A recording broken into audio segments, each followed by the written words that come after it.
Hello दोस्तों, कैसे हैं आप सभी। आई होप अच्छे होंगे, स्वस्थ होंगे, सुरक्षित होंगे और खुश होंगे और अपने अपने एग्जाम्स के लिए प्रिपेयर कर रहे होंगे। और अब सीधे चलते हैं मुद्दे पर। आज जो हमें डिस्कस करना है ना, वो डिस्कस करना है BPAS 184 के इम्पोर्टेंट क्वेश्चन आंसर्स को। दरअसल ऐसा है दोस्तों कि ये जो BPAS 184 है ना, इसकी हिंदी बुक अब तक इग्नू के पास है ही नहीं। आपकी जो यूनिवर्सिटी है इग्नू, उसके पास अब तक इस सब्जेक्ट की हिंदी बुक नहीं है। और इस वजह से क्या हो रहा है कि काफ़ी सारे बच्चे परेशान हो रहे हैं कि आखिर वो एग्ज़ाम कैसे देंगे, क्योंकि उन्हें तो पता तक नहीं है कि सब्जेक्ट का नाम ठीक से क्या है, सब्जेक्ट के अंदर कौन सी बातें दी गई हैं, कौन सी बातें लिखी गई हैं, कौन से टॉपिक्स लिखे गए हैं और किस किस टॉपिक को पढ़ के जाना है और कैसे एग्ज़ाम देना है। तो स्टूडेंट जो है ना, पूरे के पूरे कन्फ्यूजन में है। तो ऐसा है कि उसी कन्फ्यूजन को दूर करने के लिए मैं ये वीडियो बना रहा हूँ और इस वीडियो के अंदर मैं BPAS 184 के सारे इंपॉर्टेंट क्वेश्चन आंसर्स को डिस्कस करूँगा। अब आप ये पूछेंगे कि सर, जब इग्नू के पास बुक नहीं है तो आपको कैसे पता कि कौन से टॉपिक्स आएंगे और कौन से क्वेश्चंस आएंगे। तो उसका एक सीधा सा आंसर मैं आपको देना चाहूँगा दोस्तों कि इग्नू के पास जो है ना, BPAS 184 की हिंदी बुक नहीं है। इग्नू के पास या स्टूडेंट्स के पास BPAS 184 की हिंदी बुक नहीं है, जबकि इंग्लिश बुक जो है ना, वो इग्नू की ओर से पब्लिश की जा चुकी है। तो उसी इंग्लिश बुक को प्रेफरेंस मान के मैंने जो है ना इम्पोर्टेंट क्वेश्चन आंसर्स तैयार किए हैं। हालांकि मैं चाहता तो इंग्लिश में भी आप लोगों को पढ़ा सकता था, मैं चाहता तो इंग्लिश में भी आप लोगों को समझा सकता था, लेकिन बात यह है ना कि मुझे ज़्यादा डिमांड जो है हिंदी की आई थी और मुझे भी लगा कि हिंदी की ही वीडियो बनानी चाहिए, बिकॉज हिंदी की बुक अवेलेबल नहीं है। तो इस वजह से मैं वीडियो हिंदी में ही बना रहा हूं और हिंदी माध्यम में ही मैं आप लोगों को समझाऊंगा। और अगर कोई ऐसे बच्चे हैं जो कि इंग्लिश माध्यम के हैं और ऐसा है कि उन्हें लगता है कि ये वीडियो जो है उनके लिए हेल्पफुल होगी, तो उन्हें ये चीज़ देखनी चाहिए, ये वीडियो सेशन देखनी चाहिए। और यकीन मानिए उन स्टूडेंट्स को भी फ़ायदा होगा जो कि इंग्लिश मीडियम के हैं, क्योंकि समझना तो हिंदी में ही है और आप अगर इंग्लिश मीडियम के छात्र हैं तो आप इंग्लिश में इसको लिख सकते हैं, कोई इशू नहीं है, कोई दिक्कत नहीं है। तो इतना क्लियर हो गया। अब देखिए दोस्तों, आगे बढ़ते हैं। ये वाला जो है ना, ये आप लोगों के लिए एक तरह से समझ लीजिए कि एडवर्टीजमेंट पेज है, आप लोग इसको देख लीजिएगा। एक्चुअली जो इग्नू टिप्स असाइनमेंट, जिस चैनल से, जिस फैमिली से आप जुड़े हुए हैं, इस चैनल के अंदर या इस चैनल में जो टीम वर्क कर रही है वो डील करती है इग्नू के सॉल्व्ड असाइनमेंट में, इग्नू के हैंड रिटन सॉल्व्ड असाइनमेंट में, और उसके बाद इग्नू के हैंड रिटन असाइनमेंट PDF में, गैस पेपर में, गाइड बुक्स में, सिनॉप्सिस में। तो ये सब चीज़ें आप लोग देख लीजिएगा। परचेज करने के लिए नीचे दिया गया है। परचेज करने के लिए आप लोग 9523779253 पे व्हाट्सएप कर सकते हैं, या फिर आप इतना समझ लीजिए कि वेबसाइट पे जा सकते हैं ignutipsassignment.com, ignutipsassignment.com। काफ़ी मतलब कोई महंगी असाइनमेंट्स आपको वहाँ पर देखने को नहीं मिलेंगी। एकदम रेयर और अफोर्डेबल प्राइस में आप लोग इस वेबसाइट से अपने असाइनमेंट परचेज कर सकते हैं। इतनी बात समझ में आ गई। अब रही बात, आप लोग चाहें तो मुझे फॉलो भी कर सकते हैं इंस्टाग्राम पे अपने क्वेरीज के लिए। आपकी जो भी क्वेरी है, जो भी समस्याएं हैं, मैं इंस्टाग्राम पे आप इंस्टाग्राम पे जब मुझे फॉलो करेंगे तो मैं इंस्टाग्राम पे उसको सॉर्ट आउट करने की कोशिश करूँगा। और ये जो है ना, मेरी इंस्टा ID है, आप लोग यहाँ से मुझे सर्च करके फॉलो कर सकते हैं। तो आई होप आप लोग इतनी बातें समझ गए होंगे। अब आगे चलते हैं। तो यहाँ पर है दिया हुआ कैसे कैसे आप प्रोडक्ट परचेज कर सकते हैं, वो सब आप लोग देख लीजिएगा, ठीक है। ये मेरी वेबसाइट का लिंक है और ये सब अभी एक्टिव फॉर्मेट में है। और ये वाली जो है ना, ये BPAS 184 आप लोग यहाँ एकदम अच्छे से देख लीजिएगा, क्या क्या बातें लिखी गई हैं, आप लोग इसको पढ़ लीजिएगा। अब सीधे चलते हैं यहाँ पर। देखिए दोस्तों, एक्चुअली क्या है कि मैं आपको बता देता हूँ कि BPAS 184 है ना, ये 50 मार्क्स का पेपर है। इसमें 50 मार्क्स के ही एग्ज़ाम होते हैं और 50 मार्क्स के पेपर होने की वजह से ज़्यादा भास्ट क्वेश्चन इसमें आता नहीं है, केवल सिंपल क्वेश्चन ही आते हैं, जैसे कि कोई इशू, कोई दिक्कत नहीं होगी आपको और आप आराम से सिंपली जो है ना एग्ज़ाम में अपने क्वेश्चन के आंसर्स कर सकते हैं। अभी आप लोगों को एक आवाज़ आ रही होगी, मैं माफ़ी चाहता हूँ, और वो आवाज़ आप लोगों को शायद इरिटेट कर रही होगी। मतलब एक बाइक अभी जस्ट गुजरी है, तो बाइक के गुजरने की वजह से क्या हुआ कि साउंड आप लोगों को सुनाई दे रहा होगा। एक और चीज़ मतलब इरिटेटिंग वाला आ रहा है, मैं जहाँ पर भी अपना कर्सर डाल रहा हूँ तो वहाँ मेरी वेबसाइट का लिंक आ रहा है, मैं माफ़ी चाहता हूँ इसके लिए। ये एक्चुअली पीडीएफ ऑप्टिमाइज नहीं है, इस वजह से ये दिख रहा है। खैर आगे बढ़ते हैं। तो ये जो बीपीएस 184 बुक है ना, आप लोगों को टाइटल पता नहीं होगा कि ये क्या कहते हैं इस बुक के अंदर, या इस बुक की टाइटल क्या है। तो बीपीएस 184 की जो बुक है उसका इंग्लिश नेम है लॉजिस्टिक मैनेजमेंट। क्या नाम है? Logistic management. इसको हिंदी में हम लोग बोलते हैं संभारण प्रबंधन। संभारण प्रबंधन, ठीक है। और इसी को रसद प्रबंधन भी बोला जाता है। लॉजिस्टिक को ही रसद कहा जाता है या संभारण कहा जाता है, लेकिन आपकी बुक में संभारण की चर्चा की गई है तो हम लोग संभारण पे बात करेंगे। तो इतनी बातें समझ गए। अब देखिए इस बुक में ना कुल 3 ब्लॉक्स है। कितने ब्लॉक्स हैं? 3 ब्लॉक्स हैं। ब्लॉक 1 में 4 चैप्टर है, नाम यहाँ दिया गया है, आप लोग देख लीजिएगा। आप लोगों को नाम भी पता नहीं होगा तो आप लोग देख लीजिएगा। ब्लॉक 2 यहाँ नीचे है। ब्लॉक 2 में शायद 4 चैप्टर्स हैं, उसके नाम भी यहाँ दिए गए, और नीचे ब्लॉक 3 है, वो भी मैं आप लोगों को दिखाता हूँ। नहीं, ब्लॉक 2 में 5 चैप्टर्स अभी दिख गया मेरे को, आप लोग देख लिए होंगे, आप भी देख लिए होंगे और मैंने भी देख लिया है। और ये क्या, बैटरी हो गया डिस्चार्ज, काफ़ी दुख की बात है। एक सेकेंड, मैं बैटरी के लिए थोड़ा सा चार्जर ओपन कर देता हूँ लैपटॉप का, और ये हो गया ओपन। चेयर की आवाज़ आप लोगों को आ रही होगी, मैं चेयर से अभी उठा हुआ था, इस वजह से चेयर की आवाज़ आप लोगों को आ रही होगी। अब ये तो समझ गए आप लोग। अब देखिए ये रही बात, टोटल 5 ब्लॉक सेकंड में, सॉरी 5 यूनिट सेकंड में, और थर्ड ब्लॉक में टोटल 4 यूनिट्स। मैटर क्लोज क्या है, कैसे, आप लोग वो देख लीजिएगा। अब सीधे क्वेश्चन आंसर्स पे चलते हैं हम लोग। क्वेश्चन आंसर्स पे चलते हैं। तो ये हमारे सामने अब गैस पेपर 1 ओपन हो चुका है। देखिए दोस्तों, इसमें टोटल 3 गैस पेपर्स हैं। टोटल 3 गैस पेपर्स हैं जो कि मैंने सेलेक्ट किए हैं। और मैं आप लोगों को बता देता हूं कि इस गैस पेपर को बनाने में मैंने 3 चीजें की हैं। पहली चीज जो मैंने की है वो ये है कि मैंने अपने तरफ से इसमें क्वेश्चंस डाले हैं। अपनी ओर से 4 या 5 क्वेश्चंस मैंने डाले हैं।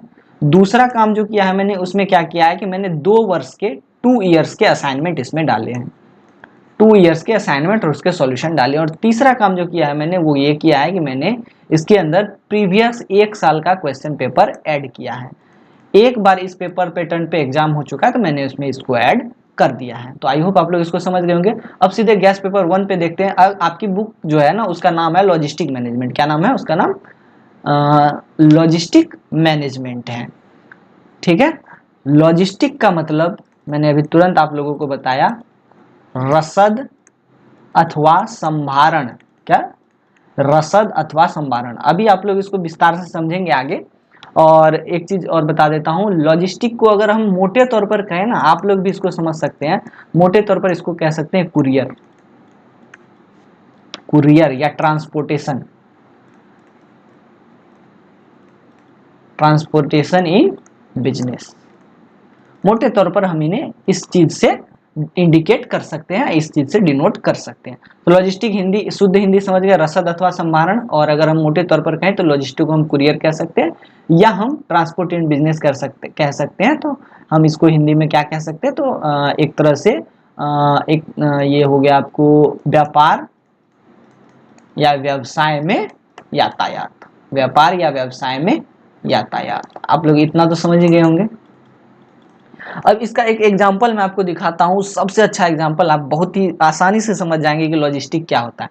आप लोग फ्लिपकार्ट से प्रोडक्ट परचेज करते होंगे। फ्लिपकार्ट एक ई कॉमर्स की कंपनी है, या अमेजन से करते होंगे, कुछ लोग मिंत्रा से करते होंगे, कुछ लोग नायका फैशन से करते होंगे, और फिर कुछ लोग आप ऐसा मान लीजिए कि एक और कंपनी है मीशो।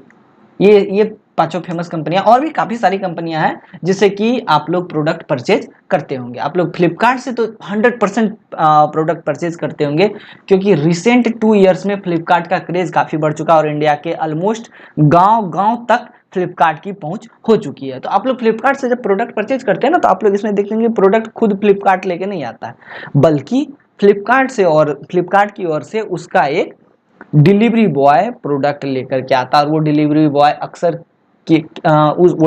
अक्सर किस कंपनी का होता है? तो वो होता है ई कार्ट लॉजिस्टिक। आप लोग अगर आपकी कंपनी नहीं समझते तो आप लोग जब अपना पार्सल लेते होंगे, अपना प्रोडक्ट लेते होंगे, तो आप लोग जरूर देखते होंगे कि उसका जो वो क्या कहते हैं कि उसका जो बैग होता है उसके ऊपर में लिखा होता है ई कार्ट लॉजिस्टिक।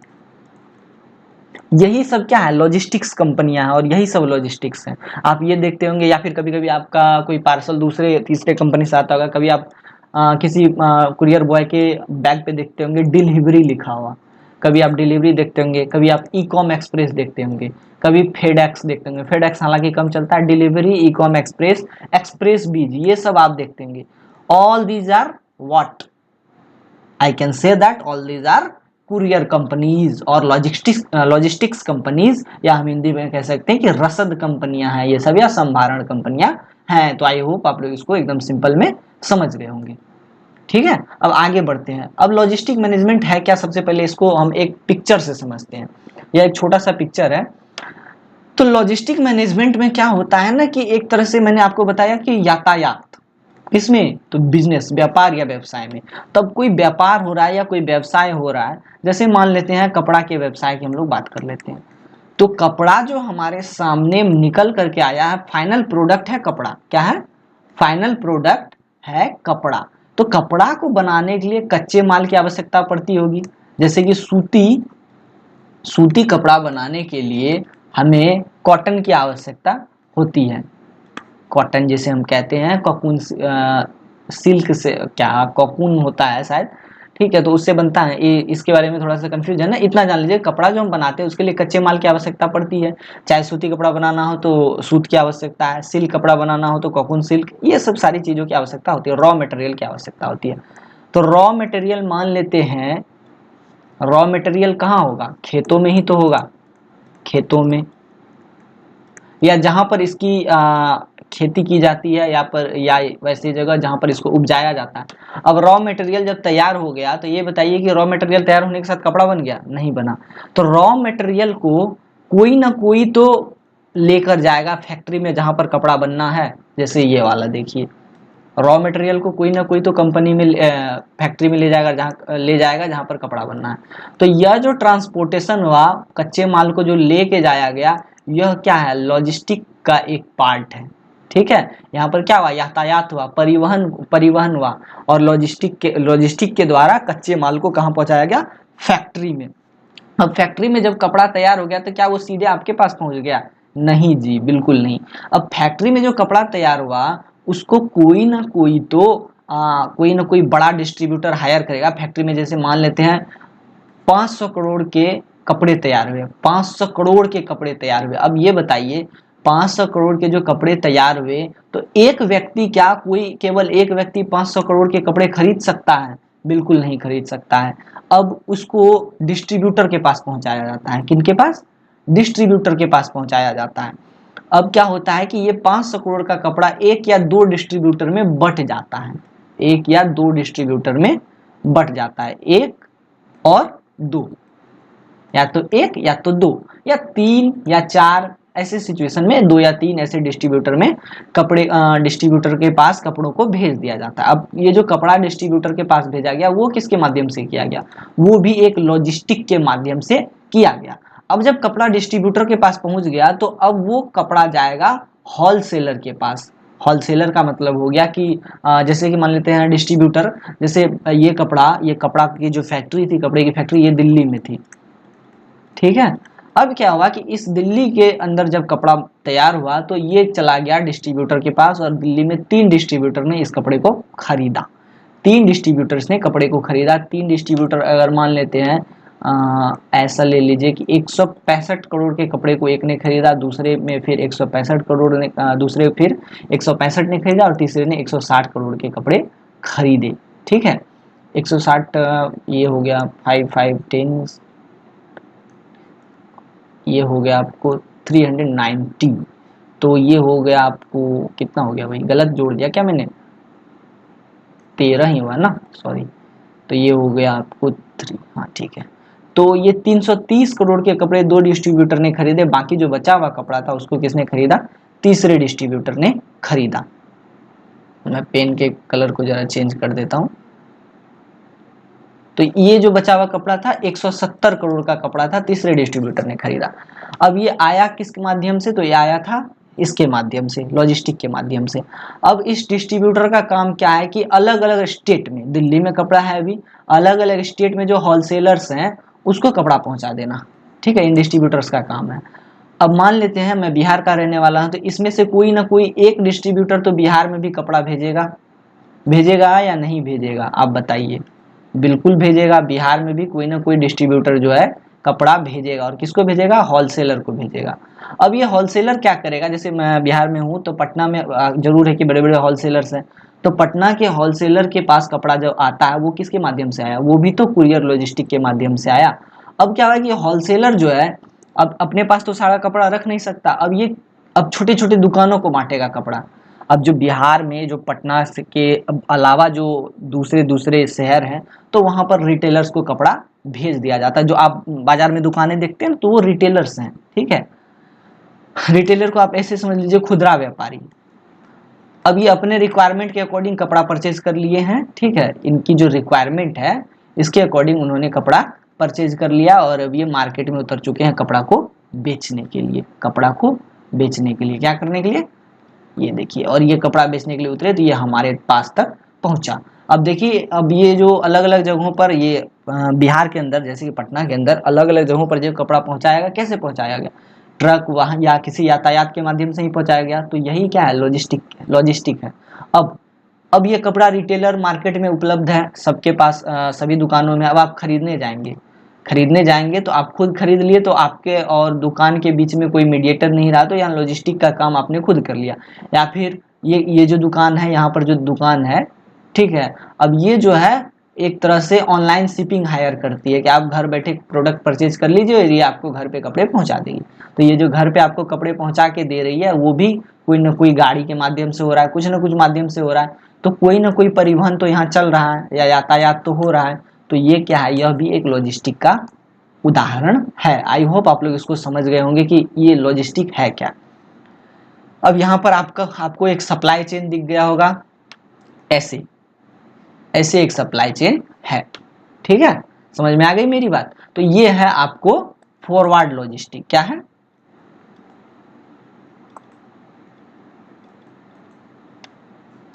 और एक होता है रिवर्स लॉजिस्टिक जो कि इधर की ओर जाता है। जैसे मान लेते हैं आपने कोई कपड़ा जो प्रोडक्ट जो आप यहाँ पर अभी मैं एग्जांपल दे रहा था मतलब आपको एक एग्जांपल दे रहा था, तो वहाँ मैंने आपको बताया कि एक कपड़ा जो आपकी ओर से परचेज किया गया, अब वो कपड़े में कोई डिफॉल्ट आ गया, कोई समस्या आ गई, तो अब आप क्या करेंगे, किधर जाएंगे, आपने जहाँ से प्रोडक्ट परचेज किया वहाँ जाएंगे आप, बिल्कुल जाएंगे ना। अब वहां जाएंगे, आप उनको बोलेंगे भैया देखिए आपने जो कपड़ा दिया था वो खराब था, उसमें कुछ ना कुछ कमी थी। वो कपड़ा जो दुकानदार था वो क्या करेगा, आपसे कपड़े रिटर्न ले लेगा। तो वो कपड़े जो रिटर्न लेगा तो वो उसके बदले में आपको पैसा दे देगा, आपका काम हो गया। अब वो जो कपड़ा उसने रिटर्न लिया तो क्या वो मतलब उसको अपने पास सड़ाएगा या फिर वो आगे की ओर भेजेगा, तो फिर वो भेज देगा होलसेलर के पास। होलसेलर को बोलेगा कि भैया ये जो है ना, ये आपका जो परचेज है, ये सॉरी ये जो आपने मुझे दिया था ये डिफेक्ट है, तो ये सेल्स रिटर्न में आप इसको एडजस्ट कीजिए, मैं इसको रिटर्न कर रहा हूँ। अब ये क्या होगा कि ये चला जाएगा फिर डिस्ट्रीब्यूटर के पास। अब होलसेलर तो अपने पास रखेगा नहीं, फिर डिस्ट्रीब्यूटर के पास, फिर डिस्ट्रीब्यूटर क्या करेगा, ये भी अपने पास रखेगा नहीं और ये भेज देगा मैन्युफैक्चरर के पास। बोलेगा भैया आपने जो प्रोडक्ट मैन्युफैक्चर किया था वो बिल्कुल ही बेकार था, कस्टमर ने उसको रिटर्न कर दिया। अब क्या होगा कि मैन्युफैक्चरर उसको ठीक करने के लिए उसको पुनः से रॉ मटेरियल में बदलने की कोशिश करेगा। अगर वो बदलने लायक होगा तो फिर से उस प्रोडक्ट को रॉ मटेरियल में बदल के फिर से उस प्रोडक्ट को नया कर देगा, रिसाइकिल कर देगा। अगर बदलने लायक नहीं होगा तो फिर उसको वो फेंकना पड़ेगा। तो यह रिवर्स लॉजिस्टिक है। तो अब आप लोग समझ गए होंगे कि ये लॉजिस्टिक क्या है, रसद क्या है या संभारण क्या है, आप लोग मोटे तौर पर समझ गए होंगे। ये फिगर मैंने समझाने के लिए ही यहाँ पर लगाया हुआ था, आगे और आपको एक दो फिगर्स मिलेंगे और इसी फिगर को अगर आप लोग समझ जाएंगे तो मोटे तौर पर सारी बातें आप लोग समझ जाएंगे। अब लॉजिस्टिक क्या है वास्तव में, अगर हम ऐसे अगर बोलना चाहें तो लॉजिस्टिक है क्या, तो वास्तव में लॉजिस्टिक एक कोऑर्डिनेटर है, एक माध्यम है या एक माध्यक है जो कि कई सारी कड़ियों को जोड़ता है। लॉजिस्टिक ऑफ कोऑर्डिनेटर नाम से मैंने एक टॉपिक लिख दिया है, ठीक है। मैं कलर थोड़ा सा और कुछ नया कलर ले लेता हूँ, हाँ समझ में आ गई। अब देखिए लॉजिस्टिक कैसे एक कोऑर्डिनेटर है, तो लॉजिस्टिक मैन्युफैक्चरिंग प्लांट के लिए एक कोऑर्डिनेटर है। मैन्युफैक्चरिंग प्लांट को अगर कोई सी रॉ मटेरियल की आवश्यकता है तो लॉजिस्टिक वाला पहुंचाएगा। अगर मान लेते हैं कि कहीं पर प्रोडक्ट को असेंबल किया जाता है, जैसे मान लेते हैं मैं आपको एक एग्जांपल देता हूं, अपने इंडिया में कितने सारे मोबाइल फोन मोबाइल फ़ोन्स आपको देखने को मिलते हैं। बहुत सारे देखते हैं आप अपनी ज़िंदगी में रोज़ या साल में या 2 साल में एक ना एक मोबाइल तो बदल ही लेते होंगे, और वो कंपनियाँ लिखती है कि प्रोडक्ट जो है ना मेड इन इंडिया है। अब आप बताइए कि मेड इन इंडिया का मतलब है कि सारे कल-पुर्जे उसके इंडिया में बनाए गए हैं, लेकिन वास्तव में ऐसा कुछ है नहीं। वास्तव में जो मोबाइल फ़ोन वहाँ लिखा रहता है कि मेड इन इंडिया, वो होता ये है कि चाइना से पार्ट्स को मंगाया जाता है और यहाँ पर उसको जोड़ दिया जाता है, उसको असेंबल कर दिया जाता है। अब यहाँ ये बताइए कि चाइना से जो पार्ट्स मंगाया गया, क्या प्रोडक्ट अपने से उड़ के आ गया क्या चाइना से? उसको किसी ना किसी ने तो लाया होगा, और वो लाया किसने? तो लॉजिस्टिक वाले ने लाया। तो इस तरह से हम ये कह सकते हैं कि असेंबली प्लांट के लिए भी लॉजिस्टिक एक कोऑर्डिनेटर का काम करता है, कस्टमर के लिए भी लॉजिस्टिक एक कोऑर्डिनेटर का काम करता है। मैंने आपको एक एग्जांपल दिया ना फ्लिपकार्ट वाला।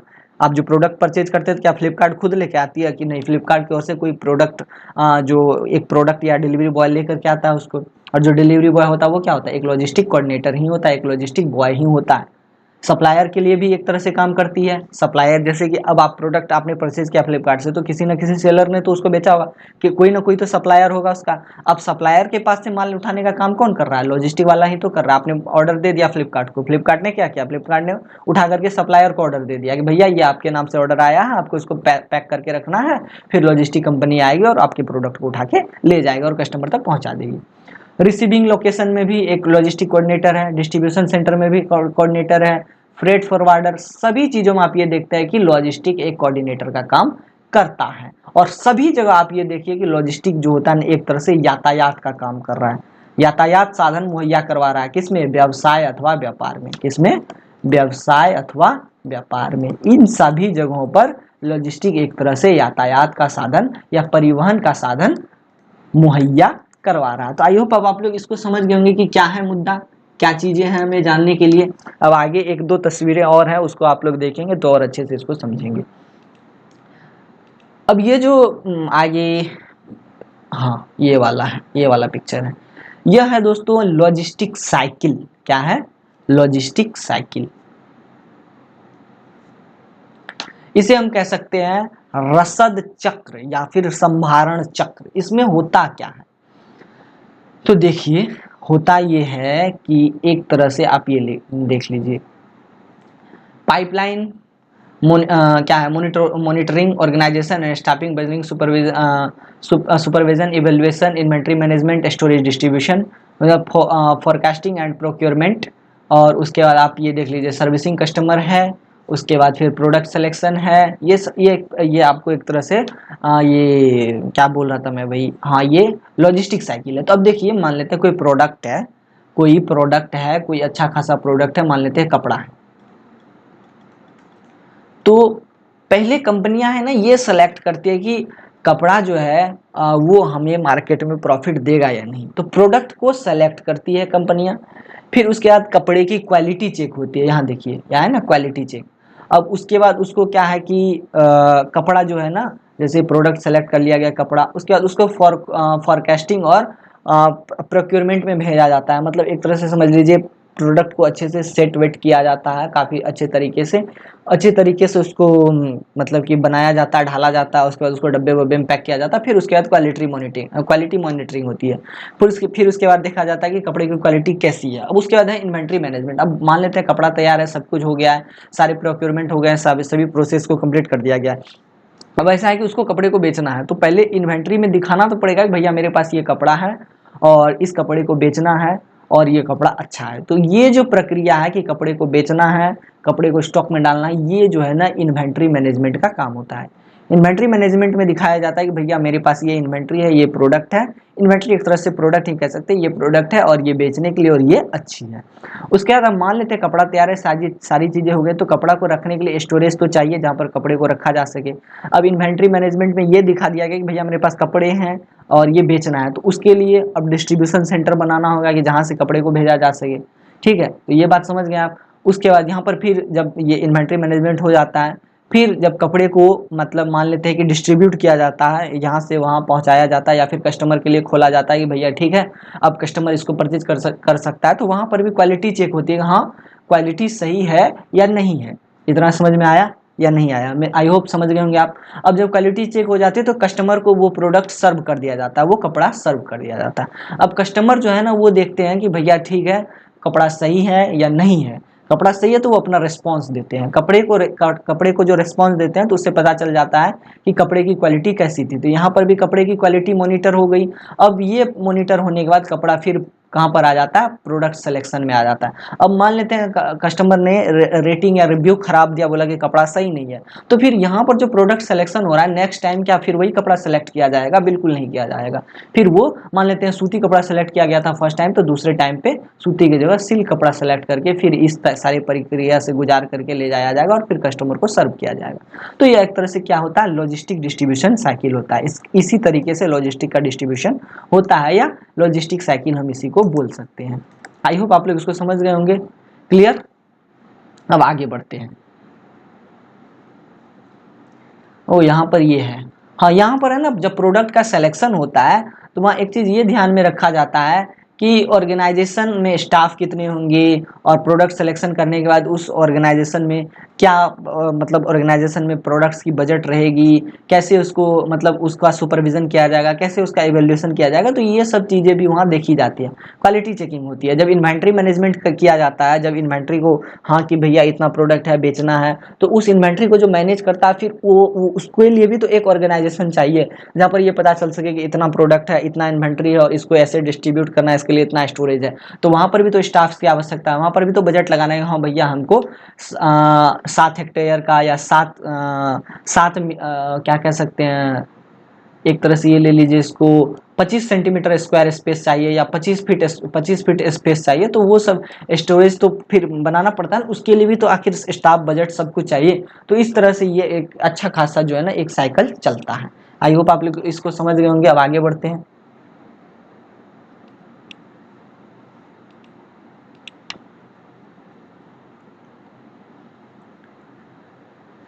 आगे बताने से पूर्व मैं आप लोगों को बता दूं दोस्तों कि वीडियो जो है ना वो 2 पार्ट्स में आएंगे। पहला वाला पार्ट आज अपलोड हो जाएगा और दूसरा वाला पार्ट अगले दिन अपलोड होगा, क्योंकि वीडियो के अंदर जो ये पीडीएफ है ना, ये 62-63 पेज की, और 62-63 पेज की पीडीएफ को डाउनलोड करके सॉरी एक वीडियो में कंप्लीट करना वो इम्पॉसिबल है। और ये वाला जो है ना, ये जो आप पिक्चर देख रहे हैं दूसरा वाला, ये मैं बता चुका हूँ। ये जो अभी मैंने जस्ट पहला वाला जो पिक्चर समझाया था ना, वही वाला है। मैंने इसको मतलब गलती से अपलोड कर दिया है। तो ऐसा है कि पहले जब फॉरवर्ड लॉजिस्टिक होते, पहले रॉ मटेरियल का सिलेक्शन होता है, फिर मैन्युफैक्चरर तक जाता है, फिर डिस्ट्रीब्यूटर तक जाता है, फिर रिटेलर, फिर कस्टमर, और इसी का रिवर्स हो जाता है। वो तो मैं बता चुका हूँ, ये बताने की आवश्यकता है नहीं। अब आगे बढ़ते हैं। अब यहाँ पहला क्वेश्चन, लॉजिस्टिक क्या है, संभारण क्या है तथा इसके कितने प्रकार हैं, व्याख्या कीजिए। अथवा लॉजिस्टिक रसद का क्या मतलब है, लॉजिस्टिक रसद क्यों महत्वपूर्ण है, संभारण प्रबंधन चक्र के प्रमुख अंतर संबंधी क्रियाकलापों की चर्चा कीजिए। अथवा लॉजिस्टिक संभारण चक्र क्या है, लॉजिस्टिक संभारण चक्र के घटक की व्याख्या कीजिए, लॉजिस्टिक संभारण से कंपनियों को क्या फायदा होता है। तो अब इसको हम लोग समझेंगे, इसको जानेंगे हम लोग। तो ऐसा है दोस्तों कि लॉजिस्टिक के बारे में अभी मैंने तुरंत बताया, व्यापारिक दुनिया में बहुत बार प्रकट होने वाला शब्द है, लेकिन हर कोई नहीं समझता कि इसका वास्तव में क्या अर्थ है। थोड़े मोटे तौर पर मैंने आपको बता दिया। मोटे तौर पर भंडारण और पारगमन में संसाधनों या उत्पादों का प्रबंधन, तुरंत मैंने बताया। भंडारण हो, उत्पादन हो, और वहां पर या परिवहन हो, उसमें जो संसाधन है उसका प्रबंधन ही क्या है, लॉजिस्टिक है। ई कॉमर्स वेंचर्स में लॉजिस्टिक ग्राहकों को शिपिंग ऑर्डर्स देने या इन्वेंट्री को मर्चेंट तक पहुंचाने की प्रक्रियाएं हैं। तो अभी मैंने फ्लिपकार्ट की बात की थी, फ्लिपकार्ट एक ई कॉमर्स कंपनी है। ई कॉमर्स का मतलब हो गया इलेक्ट्रॉनिक कॉमर्स, जो कि कंप्यूटराइज्ड है और वहां से लोग अपने अपने शॉपिंग करते हैं, अपनी शॉपिंग करते हैं। ई कॉमर्स को हम लोग ई शॉपिंग भी कह सकते हैं, ऑनलाइन शॉपिंग भी कह सकते हैं। ठीक है, तो अगर हम ई कॉमर्स लैंग्वेज में इसकी बात करें तो लॉजिस्टिक का मतलब होता है ग्राहकों को शिपिंग ऑर्डर देने के लिए। मतलब जैसे कि आप ग्राहक हैं, आप फ्लिपकार्ट को क्या देते हैं, शिपिंग ऑर्डर, कि भैया मुझे ये प्रोडक्ट परचेज सॉरी ये प्रोडक्ट पसंद आया, मुझे ये परचेज करनी है, तो आप ऑर्डर लगा देते हो। तो आप जो ऑर्डर लगाते हैं इसका मतलब है कि आप शिपिंग ऑर्डर दे रहे हैं। या इन्वेंट्री को मर्चेंट तक पहुंचाना, या फिर ऐसे समझ लीजिए फ्लिपकार्ट में जितने प्रोडक्ट्स हैं वो क्या है, वो फ्लिपकार्ट की इन्वेंट्री है। फ्लिपकार्ट का कहना है भैया मेरे पास ये प्रोडक्ट्स अवेलेबल है, और आप जो है ना एक तरह से ये अब मिस्टेक हो गया दोस्तों, यहाँ पर मैंने गलती बता दी है। मुझे लगा कि यहाँ पर लिखा हुआ इन्वेंट्री को आपको यहाँ तक पहुँचाना, क्या कहते हैं, कस्टमर्स तक पहुँचाना, तो इसको भी मैं बता देता हूँ। तो फ्लिपकार्ट के पास इन्वेंट्री है, उसका कहना है भैया ये अब प्रोडक्ट जो है मेरे पास अवेलेबल है, आप इसको परचेज कर सकते हैं। तो अब आप ऑर्डर जो लगाते हैं, तो मतलब आप इन्वेंट्री के लिए ऑर्डर लगा रहे हैं, तो वो कस्टमर तक पहुंचा दिया गया। तो इसे भी हम क्या कह सकते हैं, लॉजिस्टिक कह सकते हैं आप, या फिर इसको हम ऐसे कह सकते हैं इन्वेंट्री को मर्चेंट तक पहुंचाने का मतलब हो गया जैसे कि प्रोडक्ट मैन्युफैक्चर हुआ एक फैक्ट्री में सारा प्रोडक्ट सड़ जाएगा ना, अगर जब उसको हम एक तरह से मर्चेंट व्यापारी तक नहीं पहुंचाएंगे। मर्चेंट अगर व्यापारी तक हम कपड़े को नहीं पहुंचाएंगे या प्रोडक्ट को नहीं पहुंचाएंगे जो कि फैक्ट्री में मेड हुआ है, फैक्ट्री में बना है, तो वो तो खत्म हो जाएगा। तो यहाँ फैक्ट्री से जो मर्चेंट तक पहुंचाया जाता है, फैक्ट्री के अंदर जो इन्वेंट्री है, ठीक है, उसको जो मर्चेंट तक पहुंचाया जाता है, व्यापारी तक पहुंचाया जाता है, that is also known as logistic. साधारण शब्दों में आप लोग समझ गए होंगे। ओके। अब है कि किसी वस्तुओं एवं संसाधनों को एक स्थान से दूसरे स्थान तक सुचारू रूप से पहुंचाने की कार्यप्रणाली को ही लॉजिस्टिक मैनेजमेंट कहते हैं। पहले ही बता चुका हूं मैं।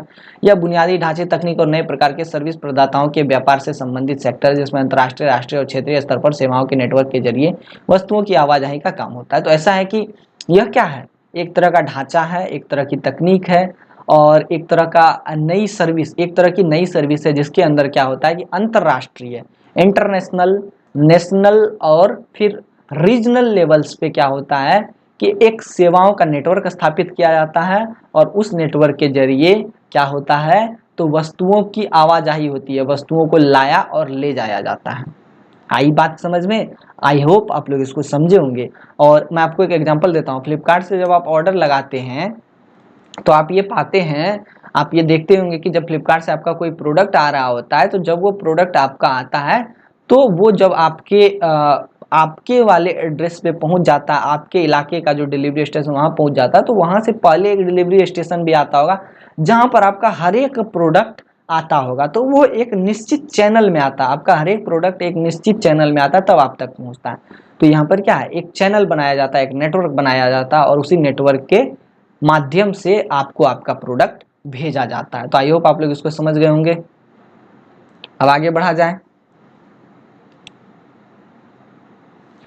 मतलब साफ है कि इसमें सामान के उत्पादन के बाद बाजार और उपभोक्ताओं के घर तक पहुंचाने का पूरा प्रक्रिया शामिल होता है, वो भी कम से कम दाम में। लॉजिस्टिक को अर्थव्यवस्था की रीढ़ मानी जाती है। अब देखिए भैया, ऐसी बात है कि ये जो लॉजिस्टिक है, जो कि सामानों को ला रही है, ले जा रही है, तो इसका एक और फायदा होती है कि ये कम से कम दाम में ज़्यादा से ज़्यादा सामानों को ढोकर एक जगह से दूसरे जगह पहुंचा देती है।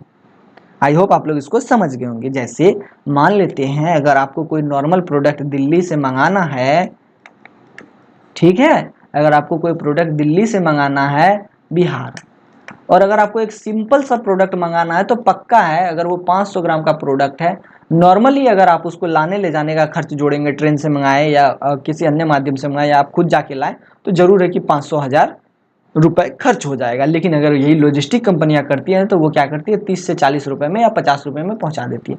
वो ऐसा क्यों करती है? क्योंकि वो दिल्ली से पटना या बिहार के लिए जो प्रोडक्ट ला रही है, वो सिर्फ और सिर्फ आपके प्रोडक्ट को नहीं ला रही है, बल्कि आपके जैसे कई कस्टमर्स के प्रोडक्ट को ला रही है। अगर सिंगल प्रोडक्ट उसको लाना है, सिंगल प्रोडक्ट ला के वो 500 कमा रही है, जबकि अगर कोई लॉजिस्टिक कंपनी 500 आदमियों का प्रोडक्ट ला रही है दिल्ली से बिहार, और वो 40 रुपए ले रही है, तो 4 पंचे 20, 500 इंटू 40 करें तो ये हो गया 20, 5 इंटू 4 20, और यहाँ पर मैंने एक्स्ट्रा 3 जीरो ऐड कर दिया। तो इसका मतलब हुआ कि वो कंपनी 40 रुपए ले करके ही कितना पैसा कमा रही है, तो 20,000 रुपए कमा रही है, जबकि वो एक प्रोडक्ट लाके 500 कमा रही है। तो आप यहाँ ये देख रहे हैं कि ये जो लॉजिस्टिक कंपनियां हैं, वो सामानों को एक जगह से दूसरे जगह पहुंचा देती है, सस्ते से सस्ते दामों में पहुंचा देती है। इससे कंपनी को भी प्रॉफिट हो जाता है, और लॉजिस्टिक कंपनी को भी प्रॉफिट हो जाता है, एवं कस्टमर्स को भी प्रॉफिट हो जाता है। तो आप लोग इसको समझ गए होंगे क्या है, नहीं है। और यही चीज यहाँ पर लिखा गया, रसद का अंतिम लक्ष्य आपूर्ति श्रृंखला में एक बिंदु से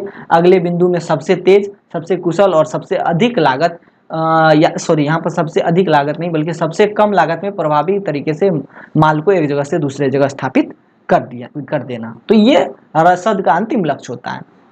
1970 के बाद जो रसद की कंपनियां या लॉजिस्टिक कंपनियां, उसमें काफ़ी सारे चेंजेज आए हैं। चेंजेज ये आया है कि पहले के ज़माने में जो ये लॉजिस्टिक का काम होता था, लॉजिस्टिक का जो काम होता था परिवहन का, वो सिर्फ और सिर्फ ऑफलाइन होता था। ऑफलाइन का मतलब है कि कागज़ों पर चलता था।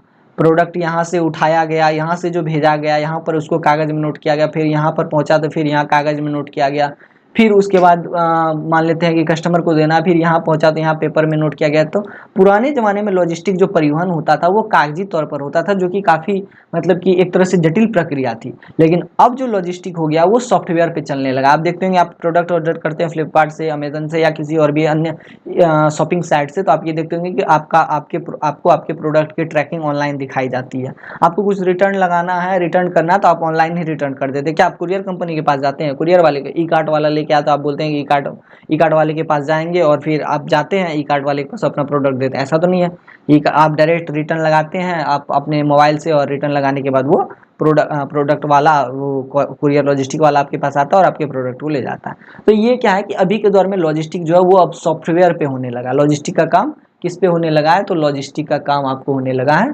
सॉफ्टवेयर पे। और सॉफ्टवेयर पे होने की वजह से क्या हो रहा है, एक तरफ जहां ये कंपनियों के कार्य को आसान तो बना रहा है, लेकिन लॉजिस्टिक्स के कार्य को और भी जटिल बना रहा है।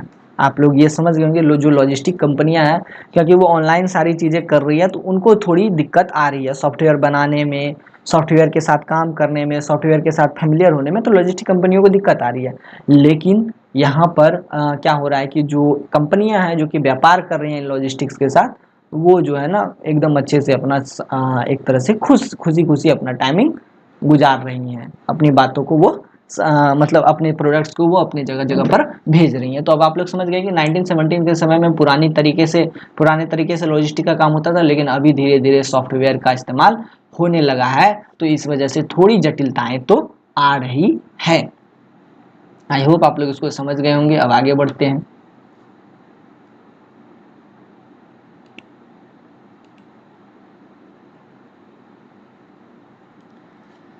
यहाँ पर एक चीज और लिखा गया है, रसद आपकी समग्र आपूर्ति श्रृंखला के भीतर वस्तुओं, सेवाओं और सूचनाओं की आवाजाही, प्रबंधन और प्रवाह पर लागू होती है। तो वस्तु का भी आदान प्रदान होता है रसद के अंदर, सेवाओं का आदान प्रदान होता है, सूचनाओं का भी आदान प्रदान होता है।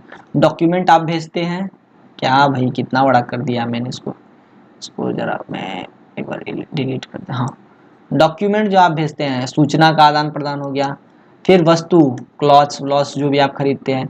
सेवाओं के आदान प्रदान में आप ये देख लीजिए कि जो पैकर्स एंड मूवर्स कंपनी होती है, एक आप देखते होंगे कि आप जैसे मान लेते हैं आप बिहार में हैं, आपके पास अपने 2 BHK फ्लैट ले रखा है, और वो क्या करते हैं, उसमें क्या है कि आपने टीवी ले रखा है, फ्रिज ले रखा है, काफ़ी सारी चीज़ें ले रखी हैं। और वो छोटी मोटी कंपनी मान लेते हैं कि लॉजिस्टिक कंपनी कपड़े के बराबर जो 500,000 ग्राम की जो वस्तुएं ले जाती है, वो तो आपके इतने सारे प्रोडक्ट को कहीं और नहीं लेके जा सकती। मान लेते हैं आपको बिहार छोड़ के जाना है, बिहार छोड़ के दिल्ली जाना है, तो अब आपके पास कुल मिला के 5 क्विंटल सामान है, 5 क्विंटल लगेज है, 5 क्विंटल सामान है।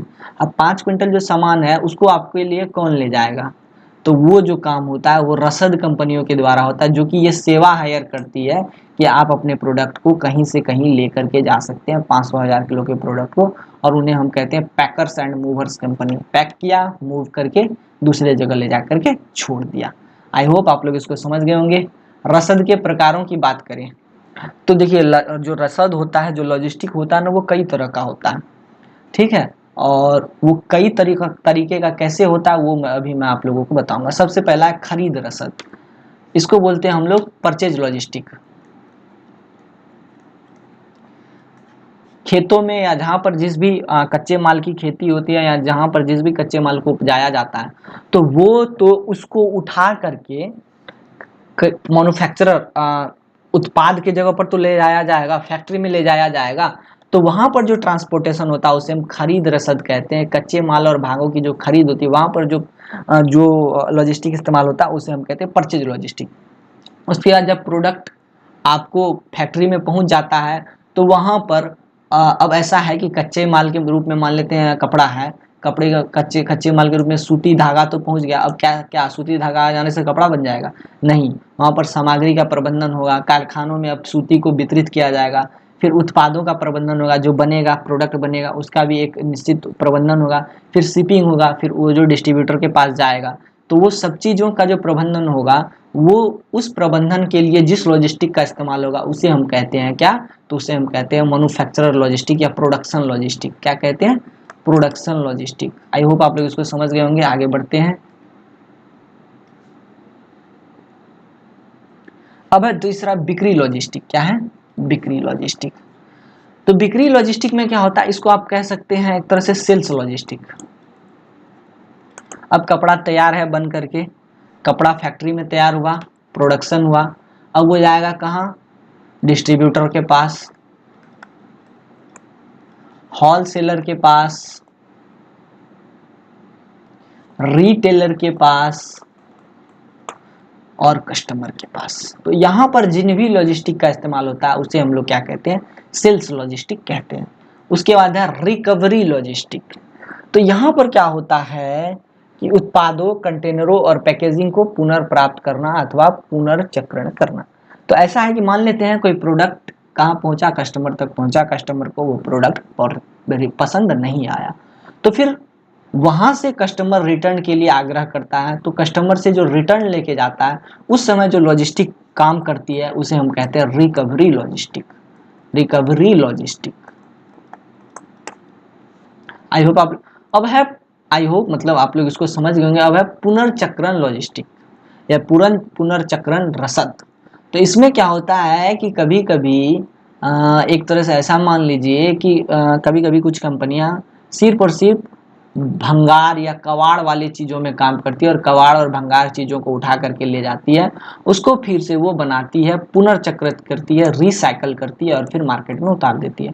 तो मतलब कोई कंपनी है वो क्या करती है? भंगार टूटी फूटी चीज़ों को ले जाती है, उसको रिसाइकल करके कुछ नया बनाती है और फिर उसको वो मार्केट में उतार देती है। तो इस समय जो लॉजिस्टिक जो सामान को ले करके जो ला रहा है जा रहा है, भंगार जो लेके आ रहा है जा रहा है, गार्बेज जो लेके जा रहा है, उस समय जो लॉजिस्टिक काम में आता है उसे हम कहते हैं पुनर्चक्रण रसद, उसे हम कहते हैं रिसाइकलिंग लॉजिस्टिक। आई होप आप लोग उसको समझ गए होंगे, क्लियर हो गई होंगी सारी बातें। लॉजिस्टिक के क्षेत्र, लॉजिस्टिक को क्षेत्र के द्वारा 5 प्रकारों में विभाजित किया जा सकता है, वो तो हम बता ही चुके हैं। यहाँ पर जो ये डायग्राम बनाया हुआ है ना, ये मैं अभी तुरंत ऊपर बता चुका हूँ, तो ये बताने की आवश्यकता नहीं है। ये वाला डायग्राम अभी जस्ट मैंने आप लोगों को बताया। क्या होता है? फैक्ट्री में प्रोडक्ट को लाया जाता है या फिर जहाँ पर एक तरह से क्या कहते हैं, प्रोडक्ट को क्या बोलते हैं, प्रोडक्ट के कच्चे माल को लाया जाता है। ठीक है, मिस्टेक हो रहा है भाई, मेरा माइंड थोड़ा डिस्टर्ब हो रहा है, लाइट आ रहा जा रहा है इस वजह से डिस्टर्ब हो रहा है। तो यहाँ पर क्या है कि प्रोडक्ट का जो कच्चा माल है उसको जो लाया जाता है, उसको जिसके लिए मैंने आपको कहा क्या कहा था भाई, मैंने ऊपर में आपको एक बार दिखा देता हूँ। हाँ, खरीद लॉजिस्टिक, परचेज लॉजिस्टिक। उसके बाद मैंने आपको बताया ये परचेज लॉजिस्टिक को ही हम लोग प्रोक्योरमेंट लॉजिस्टिक भी कहते हैं, प्रोक्योरमेंट लॉजिस्टिक। उसके बाद प्रोडक्शन लॉजिस्टिक मैंने बता दिया, फिर उसके बाद सेल्स लॉजिस्टिक बता दिया, रिकवरी और रिसाइलिंग लॉजिस्टिक भी मैंने आपको बता दिया। और रिसाइकलिंग लॉजिस्टिक यहाँ पर देख लीजिए, यहाँ पर है रिसाइकलिंग लॉजिस्टिक। यहाँ पर क्या होता है कि कभी कभी जब रिसाइकल हो जाता है प्रोडक्ट और उसको फिर से कंपनी के पास भेजा जाता है नया नया प्रोडक्ट बनाने के लिए, तो फिर वो जो उस समय जो लॉजिस्टिक वर्क कर रहा होता है उसे हम लोग क्या कहते हैं? रिसाइकलिंग लॉजिस्टिक कहते हैं। आई होप आप लोग इसको समझ गए होंगे। अब आगे बढ़ते हैं। खरीद रसद, कच्चे माल और भागों की खरीद, ये तो मैं बता चुका हूँ। उत्पादन रसद, ये भी मैं बता चुका हूँ शॉर्ट में। बिक्री रसद बता चुका हूँ कैसे। बिक्री रसद को ही सेल्स लॉजिस्टिक कहते हैं। गोदाम से थोक विक्रेताओं, खुदरा विक्रेताओं और उपभोक्ताओं तक जो प्रोडक्ट बांटा जाता है जिस भी परिवहन माध्यम से, उसे हम बिक्री रसद कहते हैं, सेल्स लॉजिस्टिक कहते हैं। सारी बातें मैंने आप लोगों को बता दी हैं, तो इसको मैं बताना जरूरी नहीं समझता हूँ। पुनर्चक्रण रसद, रिकवरी लॉजिस्टिक, सारी बातें अभी जस्ट मैंने आप लोगों को बताई। अब है कि रसद के घटक क्या हैं, तो मतलब ये हो गया एलिमेंट्स ऑफ लॉजिस्टिक। आई बात समझ में? इसे हम कहते हैं एलिमेंट्स ऑफ लॉजिस्टिक। तो ऐसा है कि मतलब अभी जस्ट मैंने आपको बताया ना कि ऐसे ऐसे पहले खरीदा जाता है, फिर उसके बाद ये चीज़ें होती है, फिर बेचा जाता है, उसमें जो अलग अलग लॉजिस्टिक काम करते हैं। तो वही उसी को हम दूसरे तरीके से अगर डील करें तो हम कह सकते हैं कि रसद के अंदर कौन कौन से घटक मौजूद है, रसद के कौन कौन से डिफरेंट एलिमेंट हैं। तो सबसे पहला है भीतर का परिवहन। भीतर का परिवहन का मतलब हो गया कि आपको, एक सेकेंड, दूसरे पेज में लिखा हुआ वो मैं आप लोगों को बता देता हूँ। भीतर के परिवहन का मतलब हो गया, हाँ यहाँ लिखा हुआ है,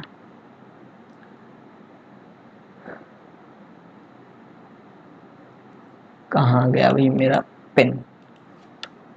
तो इसमें क्या होता है कि आप ये देखिए, कोई प्रोडक्ट है आपके पास, उसको आपको लेकर के जाना है कहाँ, डिस्ट्रीब्यूशन सेंटर तक। यहाँ पर जो इस्तेमाल हो रहा है जिस लॉजिस्टिक का, वही है इनबाउंड परिवहन। इनबाउंड परिवहन जो अभी तुरंत मैंने ऊपर में लिख करके रखा है रसद के घटक में, भीतर का परिवहन या इनबाउंड परिवहन। उसके बाद आता है आउटबाउंड परिवहन। आउटबाउंड परिवहन, तो यहाँ पर क्या होता है कि बने हुए प्रोडक्ट को वेबसाइट पर या किसी अन्य माध्यम से ग्राहकों तक पहुंचाना, यह भी रसद का एक घटक है, यह भी लॉजिस्टिक का एक कार्य है, यह भी लॉजिस्टिक का एक एलिमेंट है। भंडारण, अब कोई भी प्रोडक्ट है उसको एक जगह पर रखना, गोदामों में रखना और समय आने पर उसको कस्टमर तक पहुंचाना, या फिर गोदाम में प्रोडक्ट को लाना, इस समय जो लॉजिस्टिक काम कर रही है, या जो लॉजिस्टिक का ये काम है, ये जो भंडारण का काम है, यह भी उसका एक तरह से क्या है, तो रसद का घटक है, लॉजिस्टिक का एक एलिमेंट है। आई होप आप लोग इसको समझे होंगे। अब आगे बढ़ते हैं। बेड़ा प्रबंधन और सामग्री प्रबंधन और आदेश पूरा, ये तीन मैं पहले बता देता हूँ। तो बेड़े प्रबंधन का मतलब हो गया कि अब जैसे मान लेते हैं प्रोडक्ट दिल्ली में रखा हुआ, उसको बिहार तक लाना है, तो यहाँ पर जो इस्तेमाल होगा जिस भी परिवहन का, चाहे हवाई जहाज का इस्तेमाल हो, चाहे हेलीकॉप्टर का हो, चाहे ट्रेन का हो, बस का हो, पब्लिक ट्रांसपोर्ट का हो, प्राइवेट ट्रांसपोर्ट का हो, तो इसका प्रबंधन जो होता है वह भी लॉजिस्टिक का काम होता है कि कैसे कौन सा प्रोडक्ट कहाँ जाएगा और कहाँ नहीं जाएगा, कैसे जाएगा। तो इन सभी चीज़ का प्रबंधन जो लॉजिस्टिक्स के द्वारा किया जाता है उसे हम बेड़ा प्रबंधन कहते हैं, और बेड़ा प्रबंधन भी लॉजिस्टिक का एक घटक है। अब है सामग्री प्रबंधन। तो सामग्री प्रबंधन में क्या होता है कि निर्माण, वितरण और उपभोग, ये कैसे निर्माण होगा, निर्माण के दरमियान जो लॉजिस्टिक इस्तेमाल हो रहा है, वितरण के दरमियान यहाँ से डिस्ट्रीब्यूटर, डिस्ट्रीब्यूटर से होलसेलर, और होलसेलर से फिर कस्टमर तक लाया गया, उपभोग जो किया गया, तो इन सब को जो लॉजिस्टिक हैंडल करती है, तो हम कह सकते हैं कि लॉजिस्टिक का ये एक घटक है, लॉजिस्टिक का ये एक एलिमेंट है। आदेश पूरा, तो यहाँ पर क्या होता है कि जब प्रोडक्ट एक तरह से ग्राहक तक पहुँच जाता है, और ग्राहक किसको, मतलब ग्राहक तक जो पहुँच जाता है, तो ये ग्राहक पर आकर के समाप्त होता है। कहाँ पर आके समाप्त होता है, स्टार्टिंग हुआ कहाँ से, कंपनी से, कंपनी से फिर डिस्ट्रीब्यूटर, डिस्ट्रीब्यूटर से होलसेलर, होलसेलर से रिटेलर, और फिर यहाँ तक। तो ये पूरी की पूरी प्रक्रिया जब कस्टमर तक प्रोडक्ट मिल जाता है, तो इसमें जो लॉजिस्टिक काम कर रही है, तो ये सभी जो लॉजिस्टिक के हैं ना, क्या है, घटक हैं। और यही घटक जो है हम इसे इंग्लिश में कह सकते हैं एलिमेंट ऑफ लॉजिस्टिक। सूची प्रबंधन, सूची प्रबंधन का मतलब हो गया कि भाई आपके पास कौन सा इन्वेंट्री मौजूद है, आपके पास कौन कौन से प्रोडक्ट है। इन्वेंट्री मतलब एक तरह से प्रोडक्ट हो गया, आपके पास कौन कौन से प्रोडक्ट है, तो इसका भी प्रबंधन एक तरह से लॉजिस्टिक करती है। तो इसे हम इसी तरह हम लॉजिस्टिक को क्या बोल सकते हैं, सॉरी, सूची प्रबंधन को हम क्या बोल सकते हैं, तो लॉजिस्टिक का एक घटक बता सकते हैं। मांग योजना, मांग योजना का मतलब क्या कि भविष्य में जो, मतलब जैसे कि कोई कंपनी प्रोडक्ट सेल कर रही है, और प्रोडक्ट सेल करने के बाद वो प्रोडक्ट कस्टमर तक जा रहा है, लेकिन बार बार कस्टमर उसको रिटर्न कर रहे हैं, तो इसका मतलब है कि उस प्रोडक्ट की मांग नहीं है, और इससे लॉजिस्टिक को भी नुकसान हो रहा है, कंपनियों को भी नुकसान हो रहा है, और बनाने वाली कंपनी को भी नुकसान हो रहा है। तो इस मांग योजना को जो ध्यान में रखा जा रहा है, वो कैसे रखा जा रहा है, वो ऐसे रखा जा रहा है कि जो प्रोडक्ट बेचा जा रहा है वो कहीं रिटर्न तो नहीं आ रहा है। तो इस तरह से लॉजिस्टिक का काम होता है मांग योजना को भी देखना, और भविष्य में कौन सा प्रोडक्ट कितना बिकेगा, कितना नहीं बिकेगा, इन सब का ध्यान रखना भी एक लॉजिस्टिक का काम होता है। इस तरह से मांग योजना का ध्यान रखना भी लॉजिस्टिक का एक घटक कहलाएगा। आई होप आप लोग इसको समझ गए होंगे। अब बात करते हैं कि लॉजिस्टिक महत्वपूर्ण क्यों है। सरल उत्तर, एकदम साधारण सा उत्तर मैं पहले भी बता चुका हूँ कि ये यातायात का काम करते हैं, और कम पैसे में काफ़ी अफोर्डेबल तरीके से प्रोडक्ट को एक जगह से दूसरे जगह पहुंचा देती है, इसीलिए लॉजिस्टिक महत्वपूर्ण है। बात खत्म। और हम अगर सिंपल में ये तो कह सकते हैं, लेकिन अगर हम इसको थोड़ा सा डीपली अगर हम इसको नोटिस करें, तो हम ये पाते हैं कि इसका उत्तर यह है कि कंपनियों को यथार्थवादी बनाया जाए, मतलब बेस लाइन पे वर्क करने वाली कंपनी का निर्माण हो, पे जो कंपनी वर्क करे, मतलब कंपनी का समय पर प्रोडक्ट एक जगह से दूसरे जगह चला जाए, कंपनी को प्रोडक्ट मंगाने में कोई दिक्कत नहीं हो, कंपनी को दूसरे होलसेलर को देने में दिक्कत नहीं हो, प्रोडक्ट रिटर्न लाने में कोई दिक्कत नहीं हो। तो कंपनियों को यथार्थवादी बनाने का काम लॉजिस्टिक करती है, इसीलिए लॉजिस्टिक महत्वपूर्ण है। और सतत विकास की योजना बनाने में भी कंपनियों की जो सतत विकास की जो योजना बनाई जाती है उसमें भी लॉजिस्टिक महत्वपूर्ण काम करते हैं, महत्वपूर्ण एक तरह से भूमिका निभाते हैं। तो आई होप आप लोग इसको समझ गए होंगे। तो लॉजिस्टिक क्या करता है, तो आपके व्यवसाय को चलाने में जो है ना बहुत आसान तरीके से सहायता करता है और ये लॉजिस्टिक आपके व्यवसाय को आसान बनाता है। आई होप आप लोग इसको समझ गए होंगे। अब आगे बढ़ते हैं, आगे देखते हैं क्या लिखा हुआ है। अब देखिए जब ये लॉजिस्टिक्स जो है ना, लॉजिस्टिक जो है, इस लॉजिस्टिक के साथ अगर कोई कंपनी काम करती है, कोई प्रोडक्ट मैन्युफैक्चरिंग कंपनी, तो इससे कंपनी को क्या फायदा होता है? तो इससे कंपनी को पहला फायदा ये होता है कि प्रॉफिट ज़्यादा होता है। प्रॉफिट कैसे ज़्यादा होता है? जैसे कि कंपनी अगर कोई कंपनी है, दिल्ली से बिहार एक प्रोडक्ट भेज रही है, 500 रुपये खर्च कर रही है, जबकि दिल्ली से बिहार 500 प्रोडक्ट भेज रही है और वो 40 रुपये प्रति प्रोडक्ट के हिसाब से भेज रही है, तो मतलब 20,000 रुपये का एक तरह से ये मान लीजिए 20,000 रुपये वो खर्च कर रही है, क्या कहते हैं 500 प्रोडक्ट 40 रुपये के हिसाब से, और 500 रुपये का एक प्रोडक्ट भेज रही है और 40 प्रोडक्ट भेज रही है। तो फिर क्या, देखिए आप बताइए कि क्या नुकसान और क्या फ़ायदा हो रहा है? पाँचों के ये क्या, सॉरी ये वाला पूरा का पूरा मैंने मिस्टेक कर दिया, मैं थोड़ा अच्छे से इसको क्लियर करके बताता हूँ। हाँ, जैसे मान लेते हैं कंपनी है दिल्ली से बिहार एक प्रोडक्ट भेज रही है, कंपनी के पास 500 प्रोडक्ट है और एक प्रोडक्ट का वो किसी दूसरे को किसी दूसरे माध्यम से, जैसे ट्रेन वाले को या ट्रेन ट्रांसपोर्टेशन में, या वो पब्लिक ट्रांसपोर्टेशन में वो एक प्रोडक्ट पे 200 रुपये खर्च कर रही है कि 200 रुपये वो दिल्ली से बिहार जाने में एक प्रोडक्ट पे खर्च कर रही है। तो अगर वो 500 प्रोडक्ट भेजती है तो वो कितना खर्च करेगी? तो 5 दूना 10, और यहाँ पर मैंने एक्स्ट्रा 4 जीरो ऐड कर दिए, तो ये हो गया आपको 1,00,000 रुपए उसने प्रोडक्ट को दिल्ली से बिहार भेजने में खर्च किया।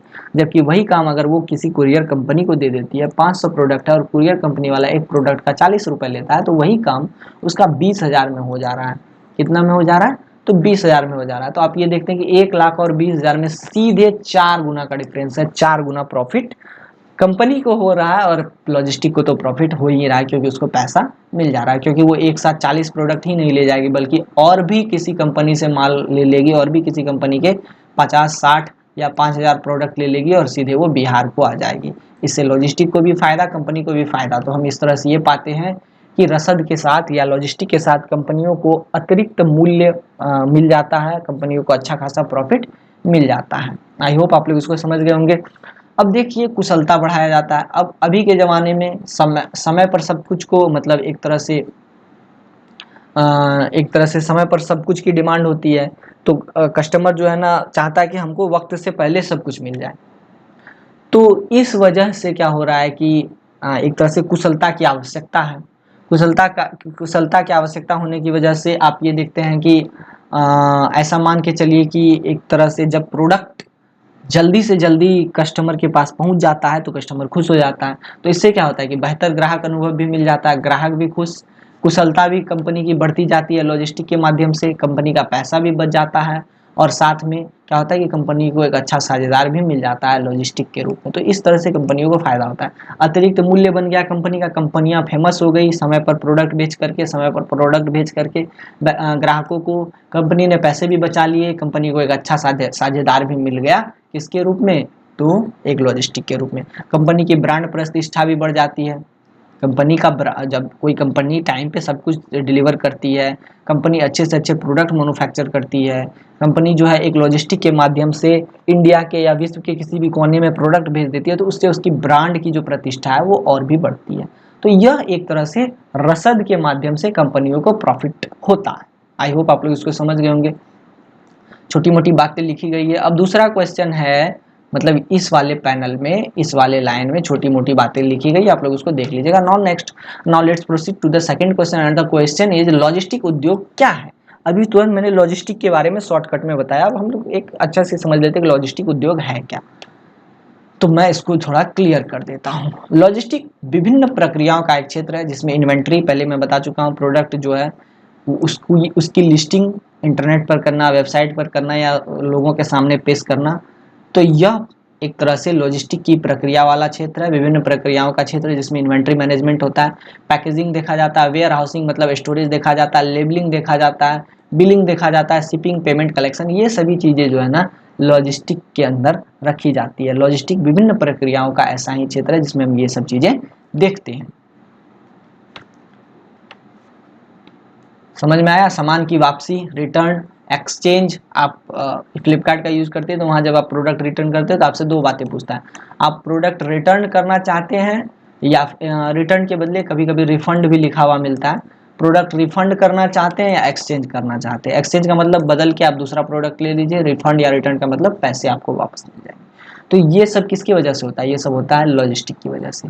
तो लॉजिस्टिक उद्योग यही है जिसमें बहुत सारी चीज़ें आपस में जुड़ी होती है, इन्वेंट्री मैनेजमेंट, पैकेजिंग, लेवलिंग, फलाना ढिमकाना, सब कुछ। तो ये सभी जो कार्य किए जाते हैं वो किसके माध्यम से किए जाते हैं? लॉजिस्टिक माध्यम से किए जाते हैं। आई होप आप लोग इसको समझ गए होंगे। लॉजिस्टिक क्या करता है? प्रदेश सड़कों की स्थिति को ध्यान में रखते हुए माल ले जाने के लिए पूरा तैयार होता है।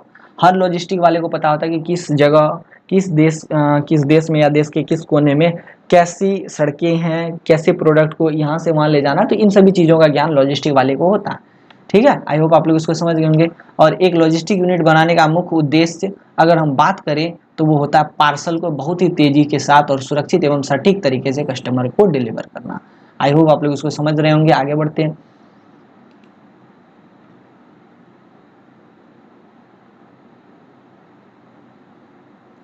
ये देखिए, लॉजिस्टिक का कर्तव्य होता है कस्टमर्स की सभी आवश्यकताओं को सही समय पर पूरा करे। कस्टमर के साथ साथ कंपनी भी होगा तो कंपनी की आवश्यकताओं को भी सही समय पर पूरा करे। और कस्टमर और ऑनलाइन रिटेल कंपनी के बीच में अच्छा संबंध बनाने का काम भी कौन करता है? एक लॉजिस्टिक ही करता है।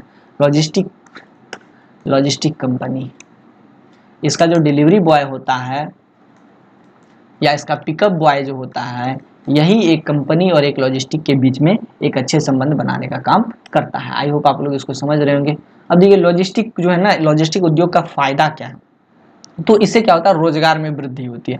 अब कोई लॉजिस्टिक उद्योग लगा, सामान को यहाँ से वहाँ ले जाना है, लाना है, या फिर किसी कहीं पर सामान को स्टोर करना है, किसी वेयर हाउस में या डिस्ट्रीब्यूटर को देना है या होलसेलर को देना है। तो यहाँ पर आप ये देख रहे हैं कि यहाँ पर कुछ ना कुछ शारीरिक श्रम की आवश्यकता है, कुछ लोगों की आवश्यकता है। तो इससे क्या होगा? जब लोग इसमें जुड़ेंगे इस लॉजिस्टिक उद्योग में तो इससे रोजगार में वृद्धि होगी। अब लोग कैसे जुड़ेंगे? डिलीवरी बॉय के रूप में, डिलीवरी करने का कार्य। सामान की पैकेजिंग करने वाले भी लोग होते हैं जो सामान पैक करते हैं, या फिर आप ये मान के चलिए कि लेबल लगाने वाले भी लोग होते हैं जो लेबल लगाते हैं। पैकिंग का तो मैं बता ही चुका हूँ, लेबल लगाते हैं। कुछ लोग बिलिंग करते हैं। तो इस तरह से क्या हो रहा है? अलग अलग लोग अब इस पे जुड़ रहे हैं, तो इससे क्या हो रहा है? रोजगार में वृद्धि हो रही है।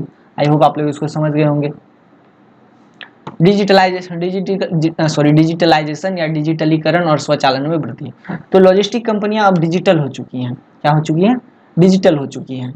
ये मैं इसको, और अब जो पहले के ज़माने में जो लॉजिस्टिक का जो ये तरीका होता था कि हाँ भैया ये क्या कहते हैं, पेन पेपर पे बैठ गए काम करने के लिए, तो वो अब खत्म हो चुका। अब सारी चीज़ें हो चुकी है डिजिटल।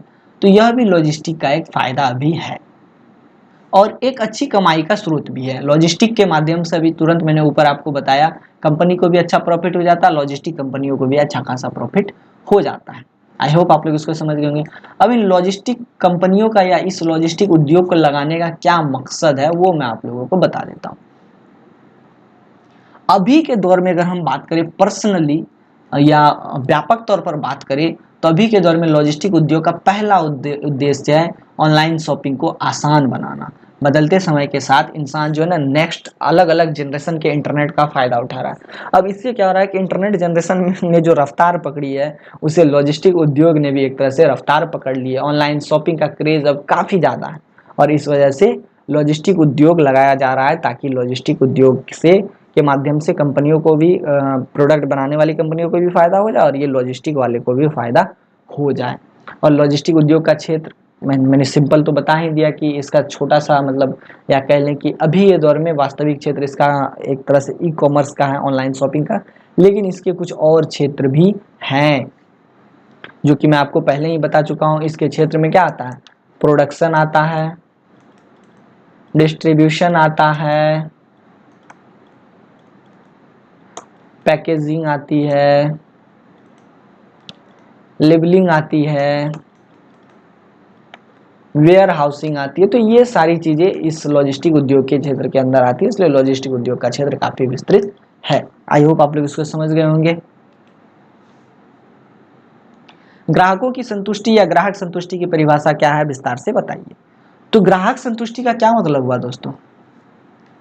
प्रोडक्ट जो कि कस्टमर के पास पहुंचा है, जो कि ग्राहक के पास पहुंचा है, उससे ग्राहक खुश है या नहीं है, इसे हम ग्राहक संतुष्टि का नाम दे सकते हैं। ग्राहक किसी सेवा या किसी उत्पाद को खरीदता है तो उससे संतुष्टि जो प्राप्त करता है उसे हम ग्राहक संतुष्टि या कस्टमर सेटिस्फैक्शन कहते हैं। अगर मान लेते हैं कि कोई प्रोडक्ट लेने से ग्राहक खुश नहीं हुआ तो जरूर है कि वो उस प्रोडक्ट पे नेगेटिव रेटिंग देगा, और ये नेगेटिव रेटिंग बताता है कि ग्राहक खुश नहीं है।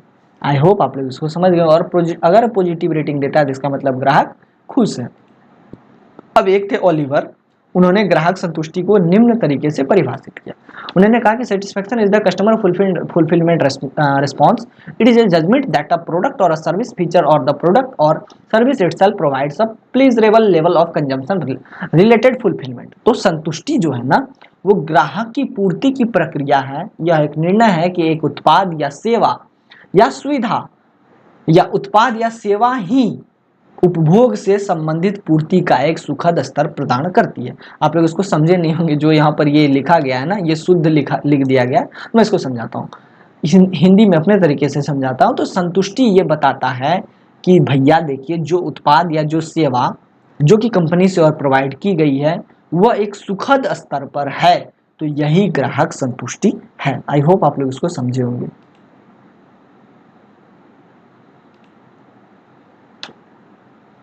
अब कुछ कुछ संगठन ऐसे होते हैं जो कि ग्राहक संतुष्टि स्कोर की गणना करते हैं, और वो ग्राहक के औसत रेटिंग को देखते हैं और चेक करते हैं कि कौन सा प्रोडक्ट जो है वो ठीक है, कौन सा प्रोडक्ट गलत है, और किस प्रोडक्ट पर ज़्यादा नेगेटिव रेटिंग है, कौन सा प्रोडक्ट बाजार में दूसरे प्रोडक्ट से प्रतिस्पर्धा नहीं कर पाएगा, और कौन सा प्रोडक्ट दूसरे प्रोडक्ट से प्रतिस्पर्धा कर लेगा। तो यही सब चीज़ें हैं आप तरह से कस्टमर सेटिस्फैक्शन के अंदर, ग्राहक संतुष्टि के अंदर। अब हम लोग बात करते हैं सामग्री नियंत्रण वस्तु सूची नियंत्रण से आप क्या समझते हैं।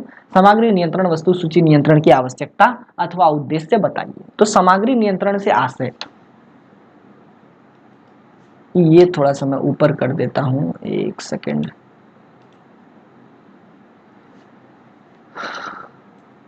तो लागत लेखा शास्त्रियों ने सामग्री को किसी भी वस्तु की उत्पादन लागत का प्रथम तत्व माना है।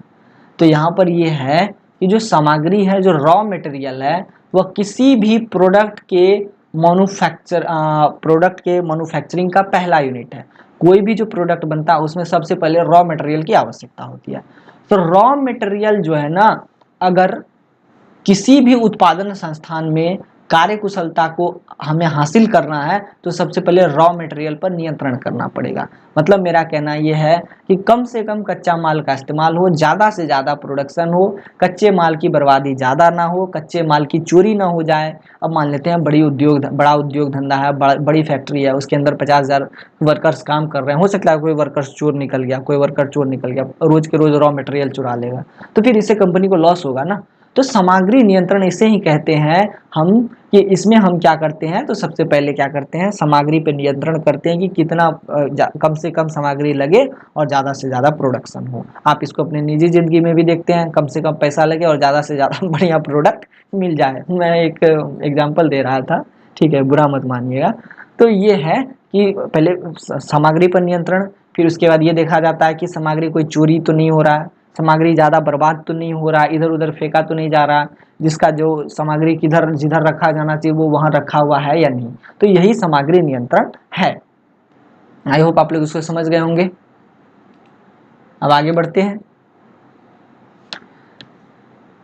यहाँ देखिए, सामग्री नियंत्रण से आशय एक ऐसी प्रक्रिया में है जिसके अंतर्गत उत्पादन विभाग की आवश्यकता अनुसार सामग्री की मांग का अनुमान लगाने, क्रय करने, संग्रह करने, निर्गमन करने और प्रयोग में लाने से संबंधित विभिन्न क्रियाओं में एक ऐसा तारतम्य बैठाया जाता है जिससे सामग्री का क्षय कम हो। तो सामग्री नियंत्रण में क्या होता है कि पहले ये देखा जाता है कि सामग्री की कितनी जरूरत है।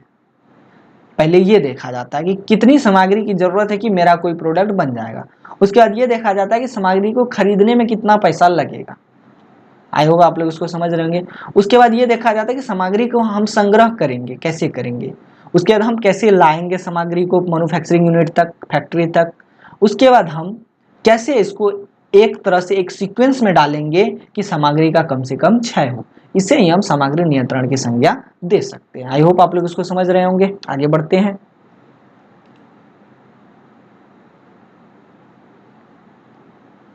सामग्री नियंत्रण की आवश्यकता अथवा उद्देश्य अथवा महत्वपूर्ण भूमिका। सामग्री नियंत्रण की आवश्यकता क्यों है, इसका उद्देश्य क्या है, या फिर सामग्री नियंत्रण से प्रोडक्ट के मैन्युफैक्चरिंग में क्या हमें प्रॉफिट मिलता है, या सामग्री नियंत्रण के जो है ना एक तरह से प्रोडक्ट मैन्युफैक्चरिंग में कितनी महत्वपूर्ण भूमिका निभाता है, तो हम अभी इस पर डिस्कस करेंगे।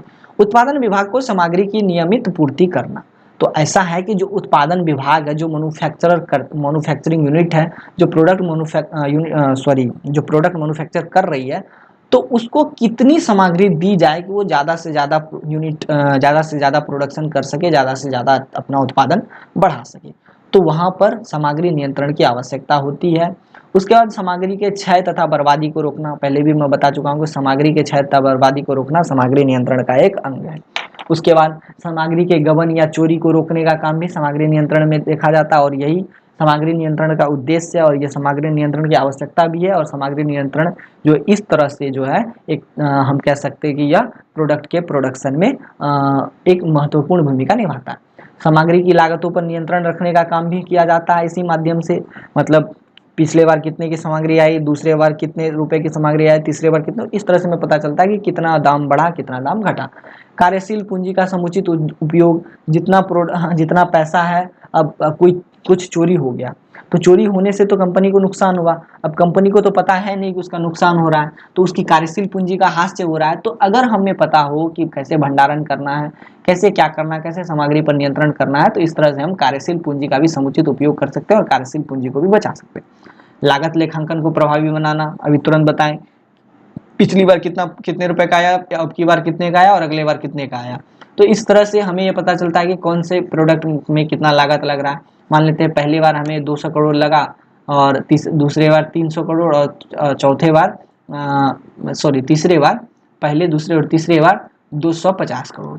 तो पहली बार जो प्रोडक्ट जो मार्केट में उतरेगा तो वो थोड़ा सस्ता होगा, दूसरी बार जो प्रोडक्ट उतरेगा वो थोड़ा महंगा होगा, और तीसरी बार जो प्रोडक्ट उतरेगा वो इससे कम होगा लेकिन इससे ज़्यादा होगा। तो इस तरह से लागत लेखांकन को प्रभावित। व्यवसाय की सफलता के लिए भी जरूरी है कि अगर हम ठीक ढंग से जो सामग्री है, जो रॉ मटेरियल है, उस पर अगर हम नियंत्रण स्थापित कर लेते तो यह व्यवसाय की सफलता के लिए एक अच्छा कदम होगा। अब पांचवा है सामग्री हैंडलिंग, कार्य, उद्देश्य और सिद्धांत की व्याख्या कीजिए। तो ऐसा कि सामग्री हैंडलिंग का मतलब होता है कि प्रोडक्ट को यहाँ से वहाँ ले जाना सामग्री हैंडलिंग है।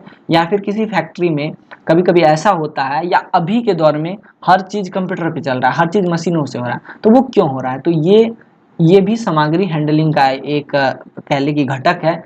इसमें क्या हो रहा है कि मनुष्य के बदले मशीनों से काम करवाया जा रहा है, ताकि प्रॉफिट जो है वो ज़्यादा से ज़्यादा हो, लागत कम से कम आए। तो इसे ही हम सामग्री हैंडलिंग कहेंगे। मान लेते हैं किसी रॉड को क्या कहते हैं, एक तरह से गैल्वेनाइज करना है, उसको गर्म खौलते पानी में डालना। तो इंसान तो उसको डालेगा नहीं, क्योंकि इंसान डालेगा तो उसका हाथ वाथ पैर मुंह कान सब जलेगा। तो उसका काम कौन करेगा, उसका काम मशीन करेगी। मशीन जो काम कर रहा है तो वो क्या करेगा, मशीन उसको उठाएगी, उठा करके ले जाके गर्म पानी में डाल देगी, फिर गर्म पानी से निकाल देगी। तो यहाँ पर क्या हो रहा है, मनुष्य को भी कोई नुकसान नहीं हो रहा है, और मशीन लगातार अनवरत काम करते रहता है। मनुष्य को तो थोड़ा बहुत आराम भी चाहिए, तो मशीन तो लगातार काम कर रहा है। इससे क्या होगा, एक तरह से कंपनी को प्रॉफिट होगा, मनुष्य को कोई नुकसान नहीं होगा, और सामग्री की भी हैंडलिंग ठीक ठाक से हो जाएगी। तो यही सामग्री हैंडलिंग है। सामग्री हैंडलिंग या रॉ माल की हैंडलिंग कैसे कैसे हो सकती है, तो वो समुद्र के माध्यम से, समुद्री परिवहन से हो सकता है, वायु मार्ग के परिवहन से हो सकता है, भूमि मार्ग के परिवहन से भी क्या कहते हैं रॉ मटेरियल्स की हैंडलिंग हो सकती है। आई होप आप लोग इसको समझ गए होंगे। अब आगे बढ़ते हैं।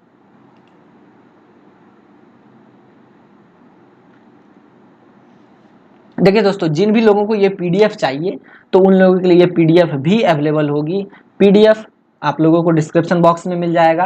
अगर डिस्क्रिप्शन बॉक्स में नहीं मिलता है तो आप लोग व्हाट्सएप कीजिएगा, व्हाट्सएप पे भी आप लोगों को प्रोडक्ट मिल जाएगा। हालांकि 100% डिस्क्रिप्शन बॉक्स में तो रहेगा ही, लेकिन जिन्हें समझ में ना आए तो वो व्हाट्सएप पे मैसेज कर दीजिएगा, उनके काम हो जाएंगे। मेरी टीम मैसेज देख करके आपको रिप्लाई दे देगी, और इस पीडीएफ के लिए थोड़े बहुत चार्ज आपको करने पड़ेंगे। और चार्ज कितना होगा ये भी डिसाइड नहीं है, लेकिन हाँ इतना है कि 50 से 70 या 80 के बीच में, या 100 के बीच में रहेगा। तो ये आपको फायदा ही पहुंचाएगा, कोई नुकसान इससे नहीं होने वाला और आपके एग्जामिनेशन अच्छे जाएंगे। सामग्री हैंडलिंग का उद्देश्य पहले ही मैं बता चुका हूँ, फिर भी मैं बता देता हूँ। तो ये क्या होता है कि फैक्ट्री प्रणाली के उदय के साथ पुरुष ने रोजगार करने के लिए हैंडलिंग उपकरण विकसित करना जारी रखा, जहां मानव या जानवर की मांसपेशियां क्षमता या गति में अपर्याप्त थी। मैंने तुरंत बताया कि जहां मानव काम नहीं कर सकता वहां पर कौन काम करता है, मशीन काम करता है। तो यह सामग्री हैंडलिंग का उद्देश्य है, प्रॉफिट को ज़्यादा से ज़्यादा करना, लागत को कम से कम करना और मनुष्य को कम से कम नुकसान हो। तो यही सामग्री हैंडलिंग का उद्देश्य हम कह सकते हैं। आई होप आप लोग इसको समझ गए होंगे। और ज़्यादा कुछ यहाँ लिखा गया है नहीं, बेकार में मैं इसको लंबा क्यों बताऊँ, आप लोग इसको देख लीजिएगा। और एक उचित हैंडलिंग सामग्री क्या है भी लिखा हुआ, एक उचित सामग्री हैंडलिंग प्रणाली के उद्देश्य है कम लागत, पहले ही बता चुका हूँ मैं, लागत कम हो, क्षमता में वृद्धि हो, बेहतर काम करने की स्थिति हो, ग्राहक सेवा ज़्यादा हो, बेहतर उत्पादकता हो, ज़्यादा से ज़्यादा क्या हो, प्रोडक्शन हो, ज़्यादा कम से कम लागत लगे, कम से कम पैसा लगे, ज़्यादा से ज़्यादा क्या हो, एक तरह से क्षमता में वृद्धि हो, ज़्यादा से ज़्यादा एक समय में प्रोडक्ट मैन्युफैक्चर हो, काम करने की स्थिति सही हो, ग्राहकों को जल्दी से जल्दी प्रोडक्ट मिल जाए और ज़्यादा से ज़्यादा मोर एंड मोर प्रॉफिट भी हो जाए। आई होप आप लोग ये क्लियर समझ गए होंगे।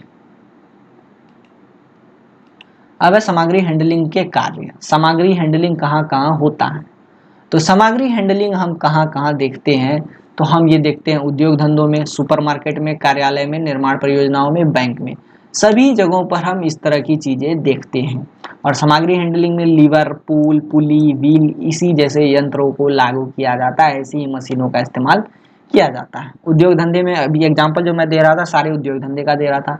सुपरमार्केट चले जाइए आप, इंसान को खुद नीचे से ऊपर पहुंचाने के लिए एलिवेटर लगे हुए हैं, तो वो क्या है, वो इंसान भी वहाँ सामग्री है, वहाँ पर सामग्री हैंडलिंग हो गई। या फिर फर्स्ट फ्लोर से थर्ड फ्लोर पे प्रोडक्ट पहुँचाना, लिफ्ट के माध्यम से पहुँचा दिया जाता है, तो ये सामग्री हैंडलिंग है। निर्माण परियोजनाओं में आप देखते हैं कि वो कंक्रीट जो मसाला जो बना करके छत की ढलाई होती है, तो वो नीचे से ऊपर क्या किया जाता है, तो उसको एक मिक्सचर मशीन के द्वारा ऊपर पहुँचा दिया जाता है। मिक्सचर मशीन में वो एक तरह से आप उसको लिफ्ट ही समझ लीजिए, लिफ्ट लगा कर उसको ऊपर पहुँचा दिया जाता है। बैंकों में भी आप देख सकते हैं, बैंकों में पैसे को ले जाने के लिए क्या होता है, वो वाजरा वैन्स आते हैं, उसके अंदर पैसा ले जाया जाता है। तो ये सामग्री हैंडलिंग का कार्य है। आई होप आप लोग इसको समझ गए होंगे। अब मैं इसको इरेज करता हूँ, आगे चलता हूँ, देखता हूँ आगे क्या डिस्कस करने लायक है। सामग्री हैंडलिंग की गतिविधि या क्षेत्र, तो कच्चे माल की पैकिंग, यहाँ पर भी सामग्री हैंडलिंग का इस्तेमाल होता है। फिर उसके बाद अन्य गतिविधियों में उत्पादन के लिए सामग्री की प्राप्ति, भंडारण और निर्गमन बता चुका हूँ। इन प्रोसेस हैंडलिंग मतलब फैक्ट्री में एक जगह से दूसरे जगह ले जाना, वो भी। इन प्रोसेस स्टोरेज, एक स्टोरेज से दूसरे जगह ले जाना। कार्यस्थल की हैंडलिंग, जहाँ पर प्रोडक्ट मैन्युफैक्चर हो रहा है वहाँ पर भी सामान को हैंडल किया जाता है मशीनों के माध्यम से, तो वो कार्यस्थल की हैंडलिंग हो गई। इंफ्रा डिपार्टमेंटल हैंडलिंग, अंतर विभागीय हैंडलिंग। इसके बाद नीचे क्या लिखा हुआ भाई देख लेता हूँ एक बार। इंट्रा प्लांट हैंडलिंग, फिर उसके बाद पैकेजिंग, भंडारण, पैकिंग, लोड हो रहा है और ग्राहक वितरकों, डीलरों को परिवहन, ये सब क्या है, सामग्री हैंडलिंग के अंदर आती है। सामग्री हैंडलिंग की सीमाएं, तो कुछ सीमाएं हैं इसकी, उससे ज़्यादा हम मतलब इसका इस्तेमाल नहीं किया कर सकते हैं। तो ये जो है ना, वो क्या सीमाएं हैं वो मैं आप लोगों को बता देता हूँ। सबसे पहला अतिरिक्त पूंजी निवेश। तो देखिए ऐसा है कि जितना ज़्यादा हम पूंजी निवेश ये सामग्री परिवहन में करेंगे, सामग्री हैंडलिंग में करेंगे, हमें उतना नुकसान होगा, क्योंकि सामग्री हैंडलिंग का पहला उद्देश्य होता है लागत कम लगे। अगर हम पूंजी ज़्यादा से ज़्यादा लगाएंगे तो लागत ज़्यादा होगा, लागत ज़्यादा होगा तो प्रॉफिट कम हो जाएगा। तो अतिरिक्त पूंजी निवेश भी सामग्री हैंडलिंग की सीमा है। लचीलेपन का नुकसान, अब बताता हूँ लचीलापन क्या है आगे। देखिए मैंने अभी तुरंत एग्जांपल दिया कि फैक्ट्रियों में क्या होता है, मशीनों का इस्तेमाल होता है। अब मशीन का इस्तेमाल जो होता है, तो ऐसा है कि कभी कभी क्या होता है कि कुछ मशीनें ऐसी होती हैं जो कि एक ही प्रकार के काम करती है, या फिर मैक्सिमम मशीन होती है जो कि ऐसी होती है जो कि एक ही प्रकार का काम करती है। तो अब हर काम के लिए अलग अलग मशीन लगाना, तो ये जो लचीलापन है, ये मतलब इससे भी कभी कभी कंपनियों को नुकसान होता है। टूट फूट, अब ऐसा है कि भैया हर चीज़ मशीन है, अब मशीन, इंसान का कोई भरोसा नहीं है, इंसान कभी भी लुढ़क सकता है, तो फिर मशीन भी तो कभी भी लुढ़क सकता है। कभी ना कभी उसकी कुछ ना कुछ टूट ही जाएगी, कोई ना कोई पार्ट्स या कल पुर्जे टूट जाएंगे। तो ये टूट फूट से क्या होगा, कंपनी के लागत में वृद्धि होगी और नुकसान होगा। आई बात समझ में, आई होप समझ में आ गई होगी मेरी बात। आगे बढ़ते हैं। अब है सामग्री हैंडलिंग का तरीका। सामग्री को हैंडल कैसे किया जाता है। सबसे पहले तो ये पता लगाया जाता है कि किस चीज को हैंडल करना है, और हम ये देखेंगे कि मतलब क्या है हैंडलिंग, क्या है। सबसे पहले ये पता करना है कि हैंडलिंग क्या है और किस चीज को हैंडल करना है।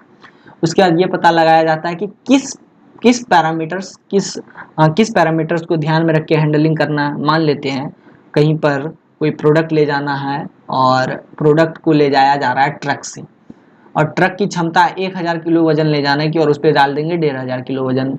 तो क्या भैया वो ट्रक ज़्यादा देर चल पाएगा, ज़्यादा दूर चल पाएगा? तो नहीं चल पाएगा। तो जो हैंडलिंग पैरामीटर है वो है 1000।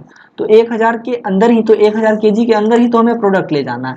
तो उसके बाद जब हैंडलिंग टास्क को डिफाइन कर लिया गया, तो ये देखना है कि फिर जो हैंडलिंग होगा उसके पैरामीटर्स क्या हैं। सामग्री जो यहाँ से वहाँ जाएगी या सामग्री का जो हैंडलिंग होगा उसके पैरामीटर्स क्या हैं। उससे ज़्यादा अगर हम कर रहे हैं तो नुकसान है। तो जब हैंडलिंग पैरामीटर्स का डिटर्मिनेशन हो गया, तब ये देखा जाता है कि किस हैंडलिंग मशीन का इस्तेमाल करना है। जैसे मैंने आपको एक ट्रक का एग्जांपल दिया, अब ट्रक के बदले अगर आप बस से ले जाएंगे तो भैया नुकसान नहीं होगा ना, ट्रक है तो ट्रक से ही ना लेके जाना है। तो उसके बाद जब इसका सिलेक्शन हो जाता है, तब ये चेक किया जाता है कि कितने लोड को यूज करना है। जैसे मैंने आपको बताया 1000 केजी, तो ये इसका एक यूनिट लोड है कि इतना लोड लेके जा सकते। फिर उसके बाद फैसिलिटी लोकेशन प्लानिंग, फिर कहाँ से प्रोडक्ट लेके जाना है, ठीक है, किस जगह से लेके के प्रोडक्ट लेके जाना है, या कहाँ से प्रोडक्ट की हैंडलिंग करनी है।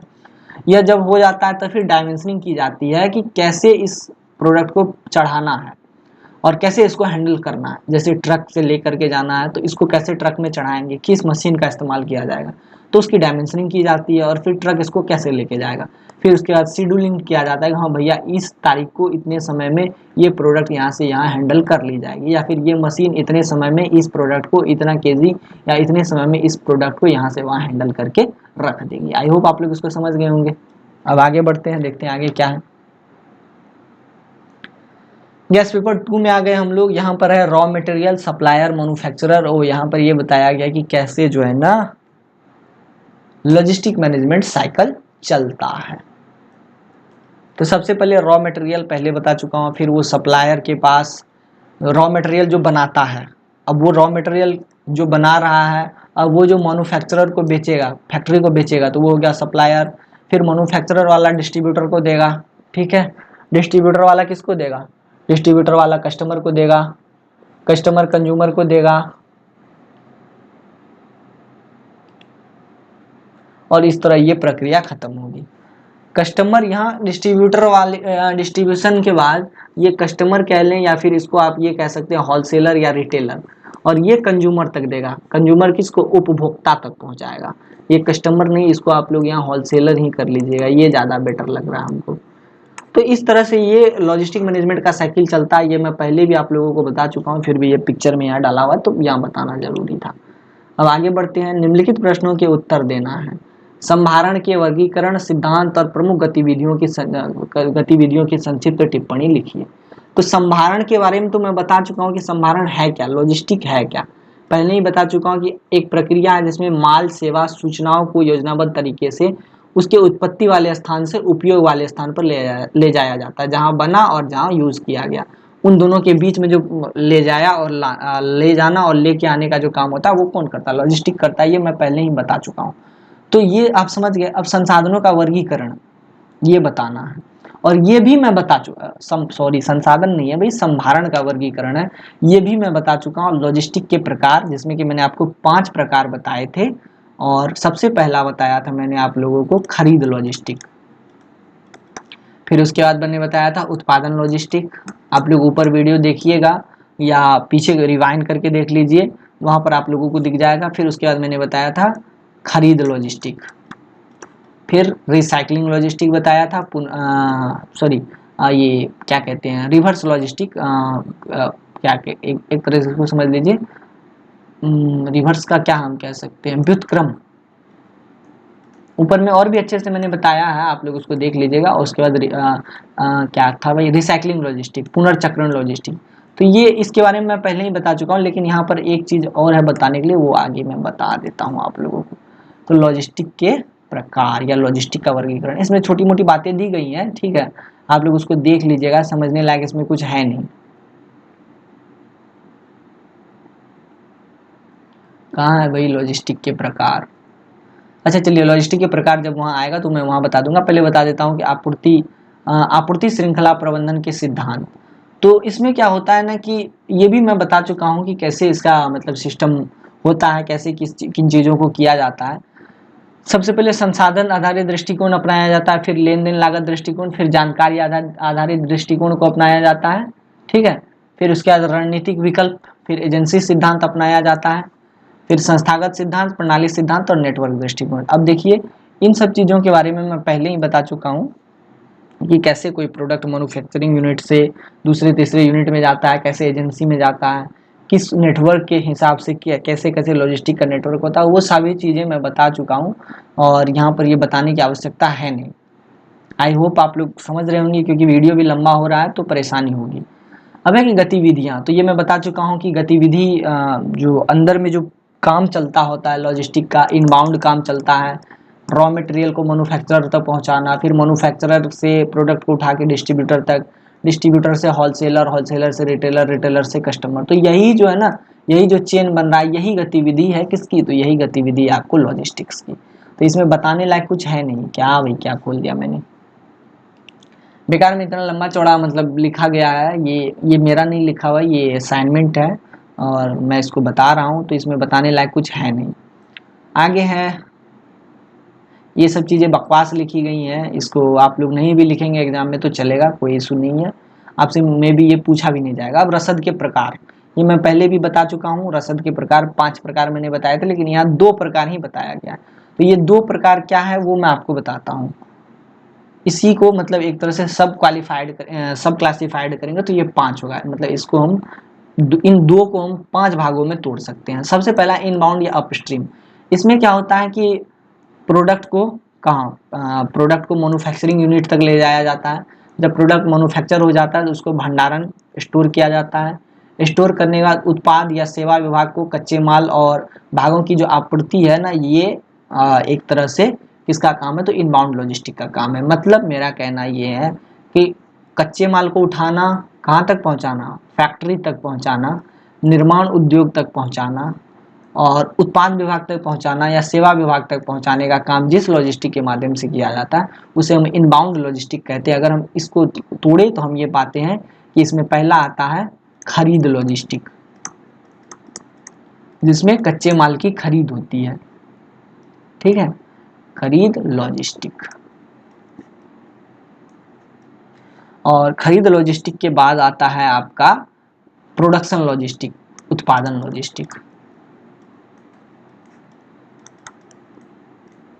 इसमें 2 चीज़ें, इतनी चीज़ें आती हैं, 2 लॉजिस्टिक को आप इसमें रख सकते हैं। अब आगे बढ़ते हैं, आगे देखते हैं। आगे है आउटबाउंड या डाउनस्ट्रीम लॉजिस्टिक। विनिर्माण इकाई से अंतिम उपयोगकर्ता या खरीदारों के लिए अंतिम माल और संबंधित जानकारी का प्रवाह, संग्रहण, भंडारण और वितरण शामिल है। इसमें उन गतिविधियों को शामिल किया गया है जो विक्रेता से खरीदार से व्यापारी के बहिर्विवाह में शामिल है। तो ये क्या होता है कि जब प्रोडक्ट होलसेलर या डिस्ट्रीब्यूटर के पास आ जाता है और वहां से जब प्रोडक्ट अंतिम कस्टमर तक पहुंचता है तो उसे हम आउटबाउंड लॉजिस्टिक कहते हैं या फिर डाउनस्ट्रीम लॉजिस्टिक कहते हैं। इसमें हम 3 चीजों को रख सकते हैं। एक तो वितरण लॉजिस्टिक, जिसमें कि प्रोडक्ट को अंतिम उपभोक्ता तक पहुंचाया जाता है। रिवर्स लॉजिस्टिक, किसी कारणवश प्रोडक्ट पसंद नहीं आया तो रिवर्स में भेजा जाता है, तो वो रिवर्स लॉजिस्टिक भी इसमें आएगा। डाउनस्ट्रीम या फिर अंतिम में पुनर्चक्रण लॉजिस्टिक। इसके बारे में, इन सब के बारे में मैं ऊपर बता चुका हूं, तो बताने वाली कोई बात इसमें है ही नहीं। आई होप आप लोग इसको समझ गए होंगे।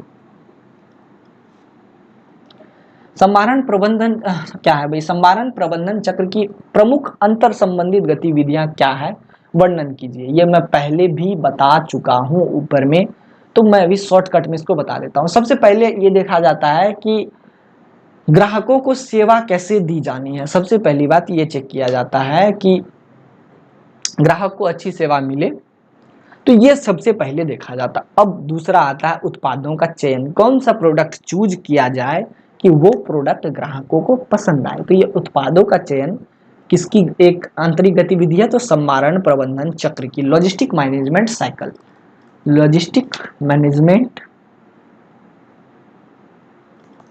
साइकिल।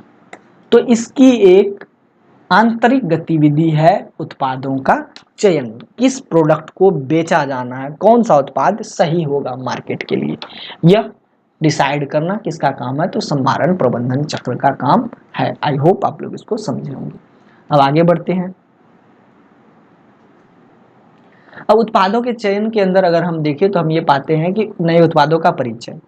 अब मान लेते हैं मार्केट में कुछ नया आया है, मार्केट को वो सूट कर रहा है, तो उत्पादों का, नए उत्पादों का परिचय किसके माध्यम से होता है, तो लॉजिस्टिक मैनेजमेंट के माध्यम से, लॉजिस्टिक मैनेजमेंट साइकिल के माध्यम से। मौजूदा उत्पादों का विस्तार, जो मार्केट में मौजूद है उसको कैसे ज़्यादा से ज़्यादा कस्टमर तक पहुँचाया जाए, यह भी लॉजिस्टिक मैनेजमेंट साइकिल का काम है, यह भी लॉजिस्टिक मैनेजमेंट साइकिल की एक आंतरिक गतिविधि है। पहले से मौजूद इकाई द्वारा उत्पाद की एक नई पंक्ति में विविधता, जो प्रोडक्ट पहले से मौजूद है उसमें भी डाइवर्सिफिकेशन हो।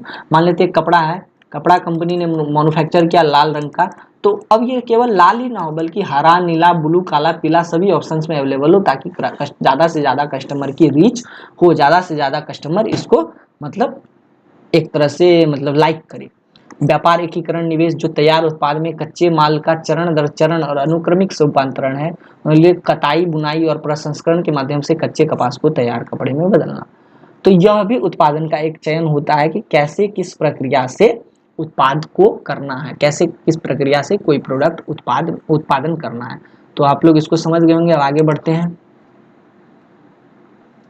दूसरा है आपको पूर्वानुमान, परिमाणीकरण और अधिप्राप्ति। तो इसमें पहले ये पता लगाया जाता है कि कौन सा प्रोडक्ट कैसे बिकेगा, नहीं बिकेगा, इसके क्या परिणाम होंगे, क्या परिमाण होंगे, कितनी मात्रा में बिकेगा और क्या प्रॉफिट होगा, क्या आएगा। मात्रा का ठहराव, कौन से प्रोडक्ट को कितने समय तक स्टोर करके रखना है और कितना ये प्रॉफिट देगा, यह मात्रा का ठहराव भी लॉजिस्टिक मैनेजमेंट साइकिल का एक आंतरिक घटक है, एक आंतरिक गतिविधि है। पूर्वानुमान, पहले पूर्वानुमान लगाना कि भैया कौन सा प्रोडक्ट कितने समय तक स्टोर करना है और उसके बाद इसकी क्या ग्राहक डिमांड है, क्या इसकी कस्टमर डिमांड है या नहीं, और इससे प्रॉफिट होगा या नहीं।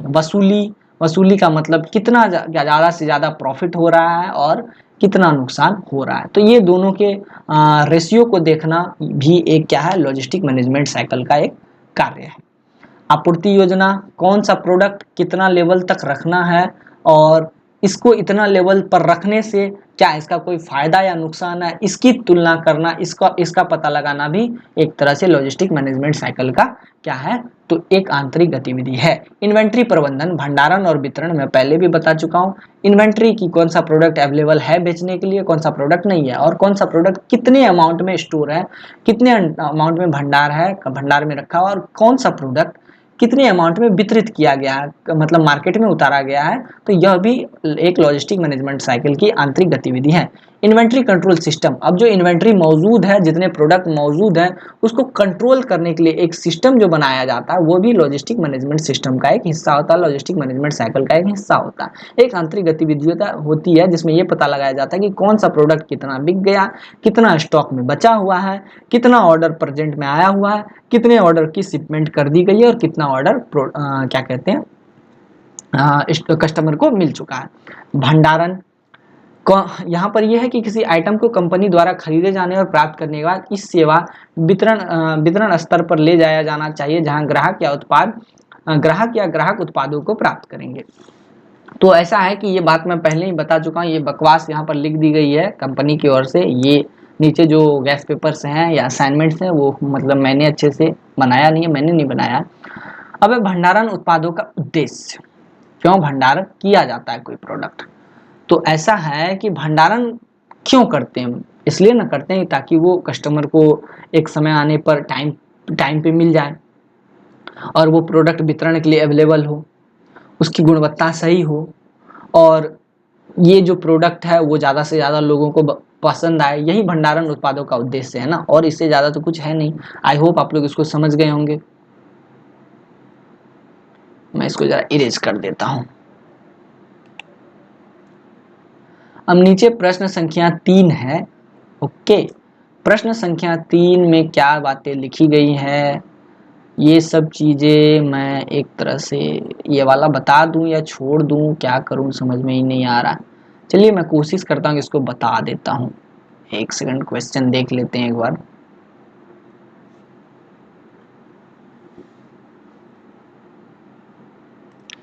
क्वेश्चन है कि आपूर्ति श्रृंखला प्रबंधन के उपकरणों को लागू करने वाले क्षेत्र की चर्चा कीजिए। तो ये जो आपूर्ति श्रृंखला है, जो एक तरह से आपूर्ति श्रृंखला को ये आप कह लेंगे सप्लाई चेन है, इसी को आप मोटे तौर पर अभी लॉजिस्टिक मैनेजमेंट कह सकते हैं या लॉजिस्टिक्स कह सकते हैं, क्योंकि दोनों अभी ऑलमोस्ट सेम है। लेकिन लॉजिस्टिक जो है मूल रूप से यह एक छोटी विचारधारा है, संकीर्ण है, ठीक है, शॉर्ट है। लेकिन सप्लाई चेन यह विस्तृत है।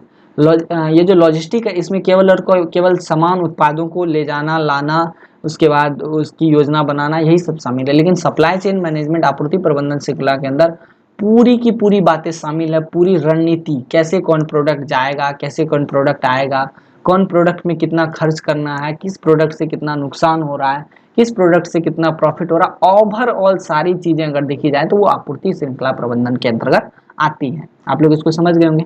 अब इस आपूर्ति श्रृंखला प्रबंधन में क्या क्या मतलब उपकरण के इस्तेमाल किए जाते हैं उसकी चर्चा हमें अभी करनी है। आगे मैं लिए चलता हूँ, यहाँ पर छोटी मोटी बातें दी गई हैं और वो कुछ ज़्यादा इम्पोर्टेंट है नहीं, और मैं सीधे सीधे आप लोगों को ले चलता हूँ कि कहाँ पर ये SCM ही है ना भाई, सप्लाई चेन मैनेजमेंट की आवश्यकता होती है किन किन क्षेत्रों में।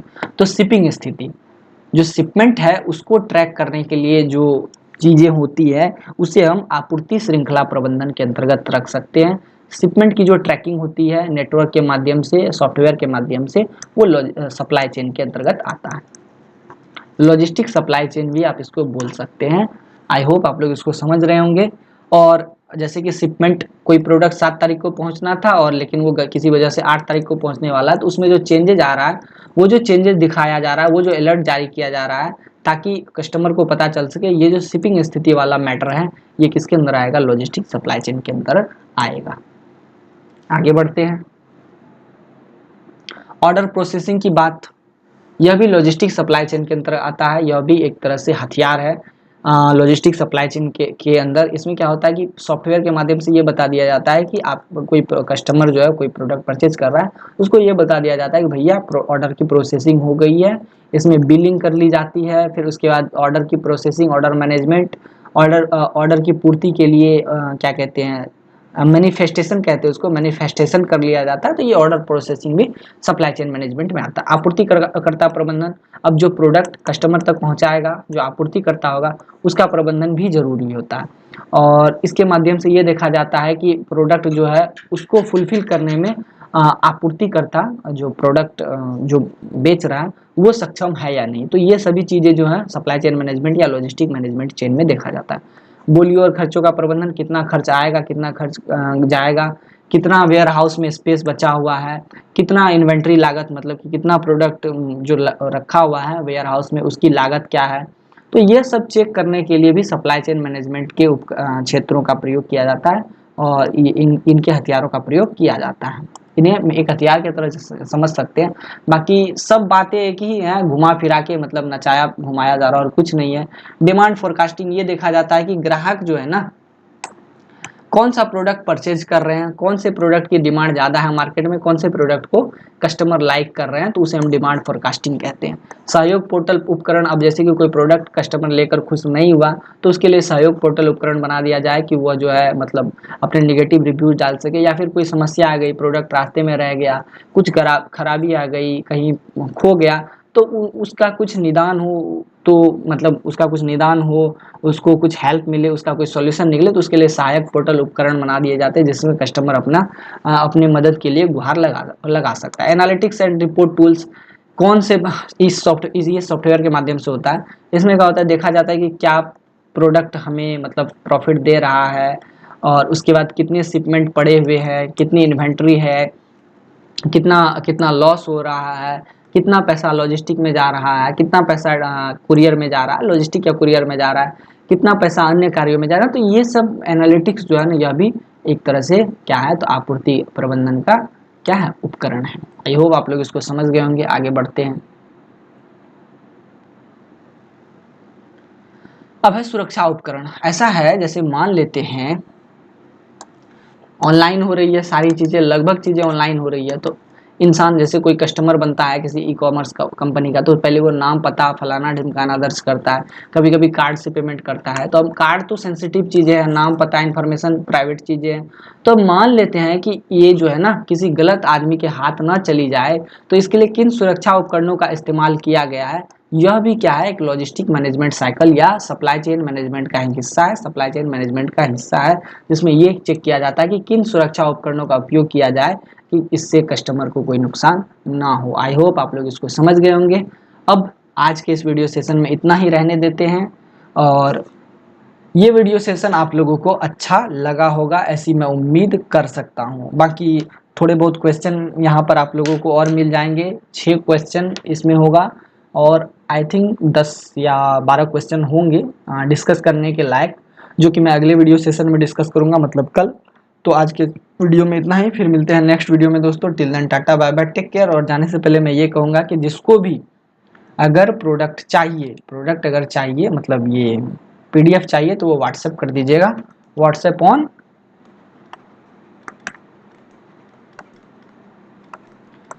9523779253। अब आप लोग समझ गए। तो चलिए दोस्तों, फिर मिलेंगे नेक्स्ट वीडियो में। Tata bye bye, take care.